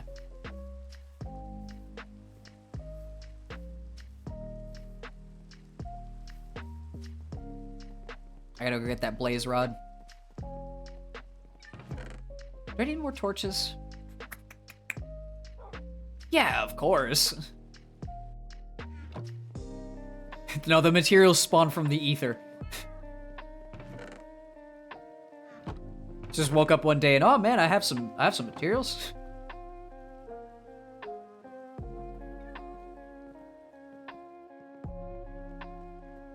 I make some more torches.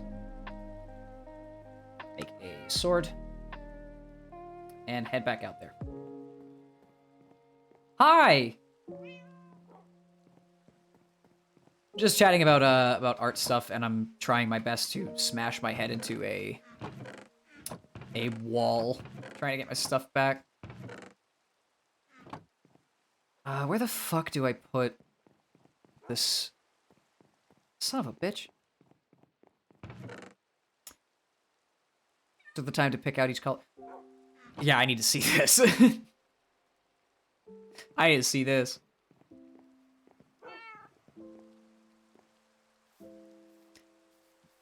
Bruh. A, that's dedication. B, that's talent. C, holy shit. Not much left to be said on that. But hell yeah. Oh yeah, did I mention this cave is entirely man-made? Like, this didn't exist. I built this whole thing.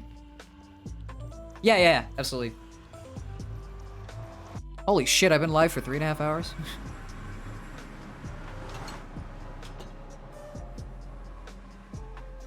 Time flies! Time flies. I do want to at least get some blaze rods and, like, fully explore this, what's it called? This Nether fortress. Plan of action for these, for Minecraft is usually about 4 hours, so I'm running the clock pretty smoothly. Double the fucking holy shit. Okay. Like, people who are dedicated to one project for a long time are super commendable. And it reminds me of this one... No, it's fine. Hype the shit out of it. But there's this one guy named Wintergatan. I don't know exactly what ethnicity he is. He's European. But he did Marble Machine, which was a video that went insanely viral. Because essentially it's this big wooden construct that like drops marbles onto musical instruments and samplers to create like music live using physical objects, and it's the coolest thing in the world. But he's been working on a sequel device for like years and years and years, and implementing both mechanical engineering and artistic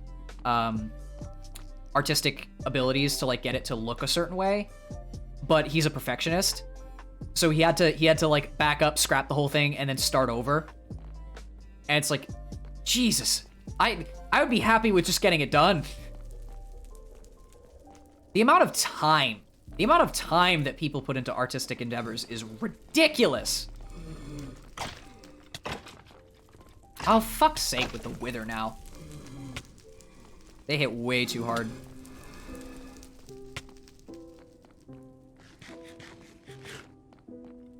Damn, every item. It's fucking nuts. Oh, great, I'm trapped in a corner. That's a death song. There we go.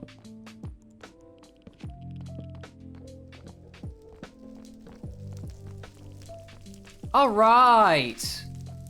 That whole section's lit up. Hey, Skeleton, do me a favor. Can you shoot these piglins quick? You fucking jerk. Come down here. Come down here! You ranged little shit. There you are! Yeah, that's right. That was something I probably don't want to fight right now.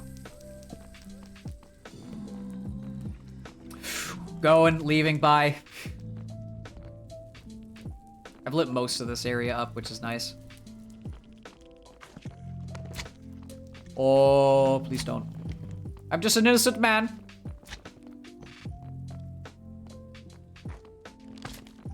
All right, you guardian of the faith.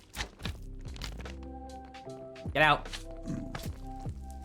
Get out! I need more blazes, but I'm low on health, so I'm gonna back up.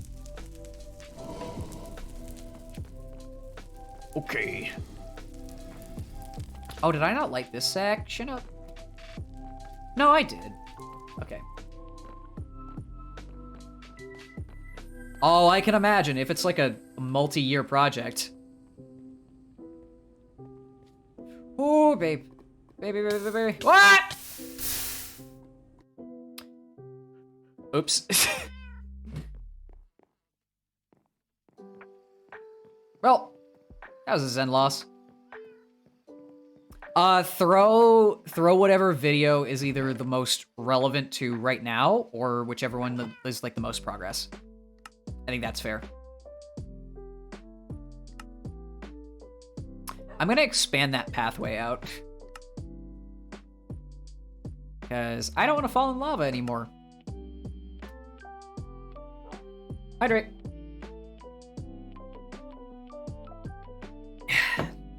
Yet again, I'd like to say I'm very happy I started the habit of putting a glass of water next to me, because I never did that before. It has saved my skin on quite a few occasions. Always remember, if you're going to talk for extended periods of time, water is important. Alright, sword. Sword! Oh boy, my eyes are getting heavy. Every item in the community center. Ah, okay. So not every item in the game, which I imagine there's a lot.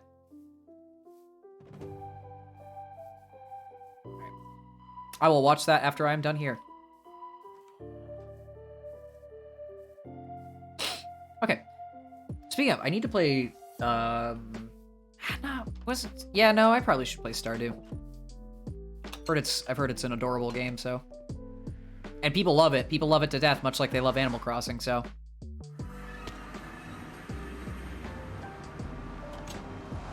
Probably another 30-ish minutes, give or take. It's gonna depend on how far I get in this Nether Fortress. And then after that, oh! Oh yeah, no, it's like a full-on, I'm aware. Again, it's for the backlog. One day. But for perspective, on the whole streaming thing, normally I don't go over around 4-ish hours purely for the fact that I don't know, I can stare at a screen for long periods of time, but it's late when I stream, both to pander to not wasting my entire day streaming, and also EST, which is the time zone I'm eventually going to have to switch to when I move back. That's its own can of worms that I'll open up later. What was I gonna say? Yeah, no, yeah, good. Right, but I normally, it depends on the game, obviously, but for Minecraft, I feel like 4 hours is fine. Because it allows me to get some stuff done and not overstay my welcome. Okay, so I can actually explain this pretty directly. So it's not work technically, it's research. We had to go through a bit of a hiccup with a couple things because it was originally going to be work. Ah! I just want a blaze rod. Wait, where'd my shit go? Hold on, why am I not getting that? I came in here to grab all my stuff, but where is it? Oh, it's too large for Discord. Pain.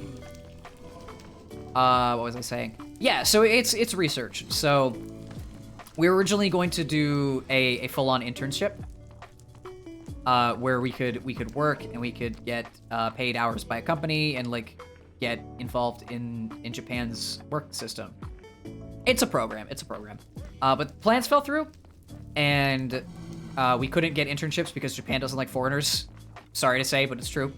At least business-wise, they don't like foreigners. So the alternative is the program that fucking, where's my shit?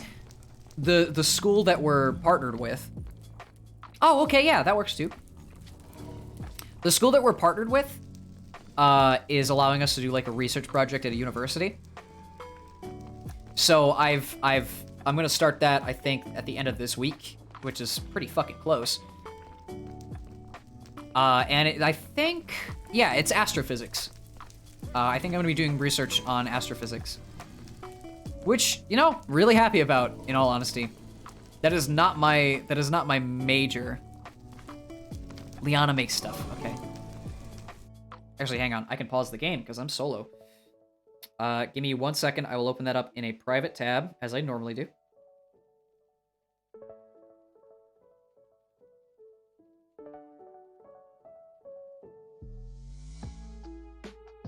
There we go.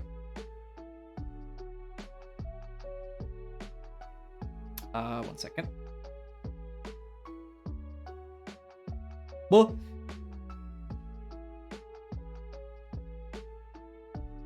Okay. Back to what I was doing.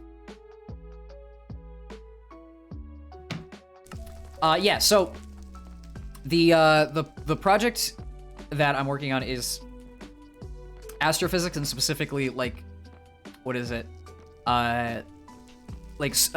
Solar studies, and like predicting the properties of the sun. which is fun because I'm a big proponent of science and I like that sort of stuff. And it'll be my first experience with machine learning, because apparently I'm just gonna leave the Nether while I talk about this because I do not like being here. It's the main proponent of it is, fuck's sake, I'm lost. It's machine learning, and what we're doing is the sun has sunspots. I'm sure people know that at this point. And they shift and they move, and the way that they move and the way that they shift determines the Jesus fucking Christ. The way that the energy from the sun gets dispersed over the earth, like solar flares and things like that. I don't even want to talk about that. I don't even want to fucking talk about that. Fuck that. Fuck that whole noise. Sorry, you set something off, but you set something off in me. But anyway. Yeah, so the sun has sunspots, and it controls like where solar flares are, how they work when they appear, stuff like that. And essentially the project is we're going to use machine learning to do a proper study on like the motions of the, what the fuck? Oh, I died right here.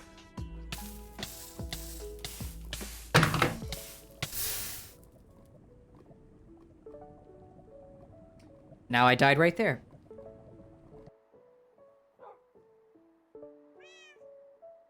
Well, look at that. I back right where I started.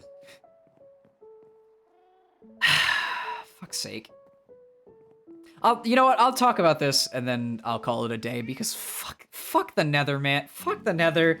I hate the Nether. Oh my god, I hate the Nether. I might as well just constantly just run in with suicide gear on and just deal. Anyway. There was an old Minecraft song called Screw the Nether that I think of sometimes when it comes to that. Anyway, what was I saying? Yeah, so it's a research project. We're using machine learning to predict the motion of sunspots on the sun. To sort of understand both the properties of how it works and predict like solar flares and things. Which I never thought I'd do any research like that, but hey, it's something different because I major in engineering, and engineering has fucking nothing to do with space science, at least the field that I take. And I'm happy about that because it's like change of pace, and I wanted a change of pace. Because I tell you what, my fucking degree could not be the most... Yeah, that's the song! That's the one! It's a parody of, what is it? Is it Moves Like Jagger? It might be Moves Like Jagger. My brain cannot comprehend right now. It is Moves Like Jagger. Okay, good. But yeah, point of one. That's the research project. And I love space. I'm a huge space nerd. I love stuff like that. I've subscribed to a lot of space YouTube channels who just fill my brain with wonderful information. But I'm glad to be on like a research project like that because it sounds interesting. And hey, I get to do machine learning, which is like a huge thing these days. I'm terrified because I've heard it's hard. And coding in general is ugh, but I think I'll have fun. A whole parodies play. Okay, I'll give you one little story time. So, a couple years back, I had a pretty big friend group. We've sort of distanced ourselves. Long story. But we all vibed with each other. We all giggle and laugh at stupid shit, you know, as friends do. And there was one day where we all got together and just decided to fuck around. And every single one of us changed our names to a different line of, what was it? A different line of from Revenge, the Captain Sparkles parody. No, I did not find out, but I know what you're referencing. I almost referenced it myself. But we changed all our Discord users to different lines from the Revenge parody. So one of us was "So we back in the mine," another of us was "Pickaxe swinging from side to side," another was "Side to side," like that. It was silly. And then we just went and fucking raided a bunch of different Discord servers. As a group. And one, I forget who it was off the top of my head. I don't think it was my best friend who did it. It was one of my other really close friends who just blasted Revenge over the mic. Just hard blasted it. So imagine like 6 or 7 people with Minecraft parody lyrics, all profile pictures of the guy in the diamond armor, just fucking blasting revenge, trolling servers. We had such a fucking hellacious time that day. That was back when we giggled our asses off with Minecraft parodies. Now at this point, it's become like a troll thing, where it's less of like listening to Minecraft parody. Yeah, right. We had a fucking grand old time, but it became more of a like troll thing where one person will just launch into a Minecraft parody at random, just to fuck with everybody else. Where before it was like we all were in the same, we all shared the same brain cell that day. I think we took an image of it and pinned it on our personal Discord. It was fucking hilarious. I missed that day. That was probably some of the most had we fun just purely being in Discord. I think it was in the middle of we were playing, what was it, Destiny? Probably Destiny.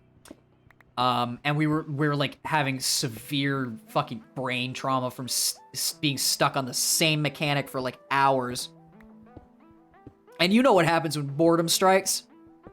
When boredom strikes, you go a little loopy, and that's what happened that day. Yeah. I'm not a huge proponent of Discord trolling, personally. I think that everyone should be to each their own, and like barging in on people's bullshit is often not fun. But we just went ham that day. Yeah, I hope so. I hope so. I'm just there for the fact that it's probably gonna be entertaining, but also hard, but also entertaining. I do wish I took astronomy in high school and college. That's one course that I definitely did not take, but a lot of my astronomy knowledge is, funnily enough, from YouTube videos. And a lot of them have credible sources, so I'm not sitting here going, I don't think any of this is real. No, I'm pretty sure they know what they're talking about. But I do love space. It's a very complicated topic, that's for sure. And it's kind of difficult to talk about in not a, this is the sun, this is Mercury, this is, yeah, there's more to it than that. I mentioned before, oh wow, this was a long time ago. I played Universe Sandbox a while back. I might play it again, I don't know. I had fun with it. I love Universe Sandbox. It's such a fun little space simulator. But my favorite planet of all time. I know this is sort of like a oh yeah, favorite planet, like that really has no information on anything. Bruh. Listen, I love Saturn. Pluto is a planet, I don't care what people say.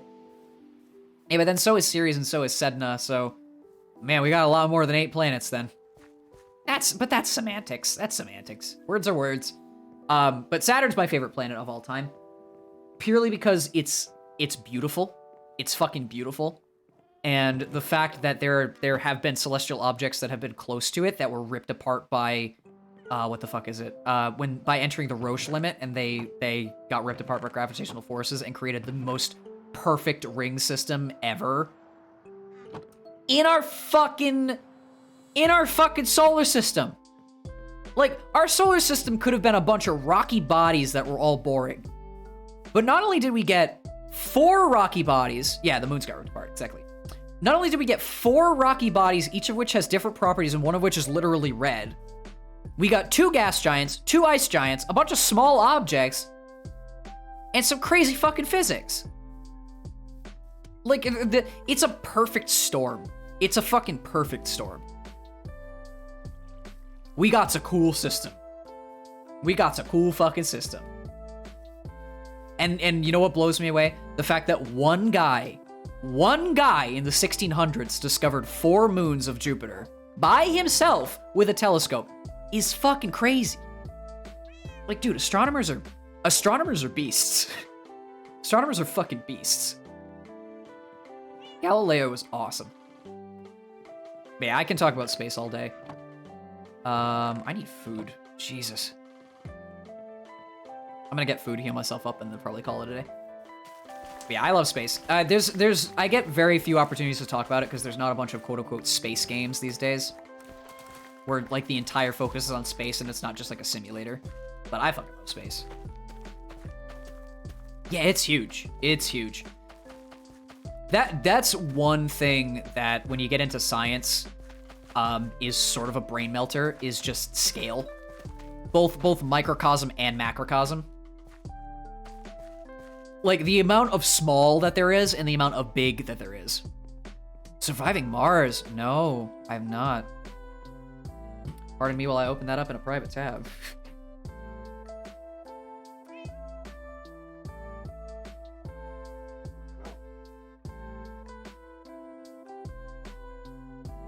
Give you 1 sec. Alright. That is now tagged. I will go back to that eventually. Oh, you colonized Mars and stuff. Cool, cool, cool, cool. But yeah, back to my point before I close off here. I love space. It's just it boggles the mind sometimes. And I think that's great. Ooh, robots and stuff. I love robots. But yeah, like of all the informational passions that I could have, I'm glad that I like space. Like the fucking what's it? The personality core from Portal 2. Space. Wanna go to space. Space. Yeah, of course it's weird. That's why it's cool. And then exoplanets and like physics and all that shit, and space is awesome. Space is awesome. And it's one discipline where you can go in and like watch just as like an anecdote. You can watch content on space stuff, and unless they're like explicitly lying to you, you know that you're both being entertained and being taught something. And that's cool. As a game theorist, so I should probably watch that. Not that I like MatPat, but it'll get me introduced to it. And hey, MatPat's a good source for shit, even though his theories are so bonkers. They're so fucking bonkers. The FNAF man. He's a genuinely good person, though. Yeah, he's a genuinely good... From what I've heard, he's a genuinely good person, so... Hey, I think, you know, the content might not be for everybody, but at least he's a good guy. Yeah, it did. Yes, it fucking did.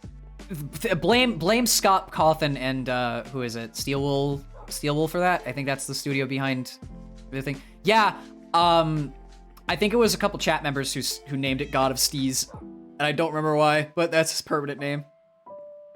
There's a zombie in the... Where is it? I don't know if I can grab his name right now. But, where is he? Hold on. Get yourself over here. It's a combination of two first names. I want to see if I can see if I can snag him quick.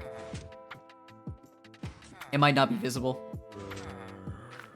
Yeah, it's not visible. It's like Jim Joe Bob or Bob Joe or something like that. I would love to, but I have to get to bed. I fucking have to go to sleep. I mentioned about 30 minutes ago that my eyes are getting heavy. Yeah. And I will say, not to be like a Debbie Downer or anything, I'm very, very introverted. I don't like talking on Discord a lot, so I apologize if I'm never there. I don't know, I'm very shy. It takes a while for me to open up to people. Yeah, like, I do love talking about this sort of stuff, so... I need a hoe to open that up. Give me 1 second. Why am I still here? I should be stopping. Fuck's sake. Yeah. I mean, I'm always streaming. So... I'll never not stream. But again, I like building trust first, and I'm very, very introverted, very shy. I'm always around, I just might not respond to stuff. I don't want to be that guy. It's just, I tend to ghost a lot. I hate that about myself, but it's painful. Oh. I appreciate that. It's tough. I'm not introverted when I can just kind of give a spiel, but I'm super introverted when A, meeting new people, and B, like, being out of my comfort zone. I'm just worried about stuff like that. Because I know that some people are very, very conversational. And I am, but I'm very specific. Yeah. Partially it's just purely because everybody needs their alone time. And partially it's because you're cripplingly shy, you know? But the people I've met and the people I've talked to have all been very pleasant, so I'm happy for that. I need to grab some seeds, plant them, and then I'm gonna plant these seeds, and I'm gonna be done.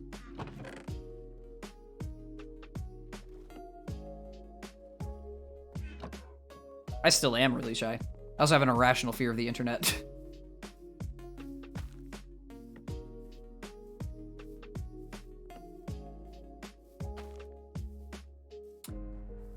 Okay, I missed the seed. Fuck's sake.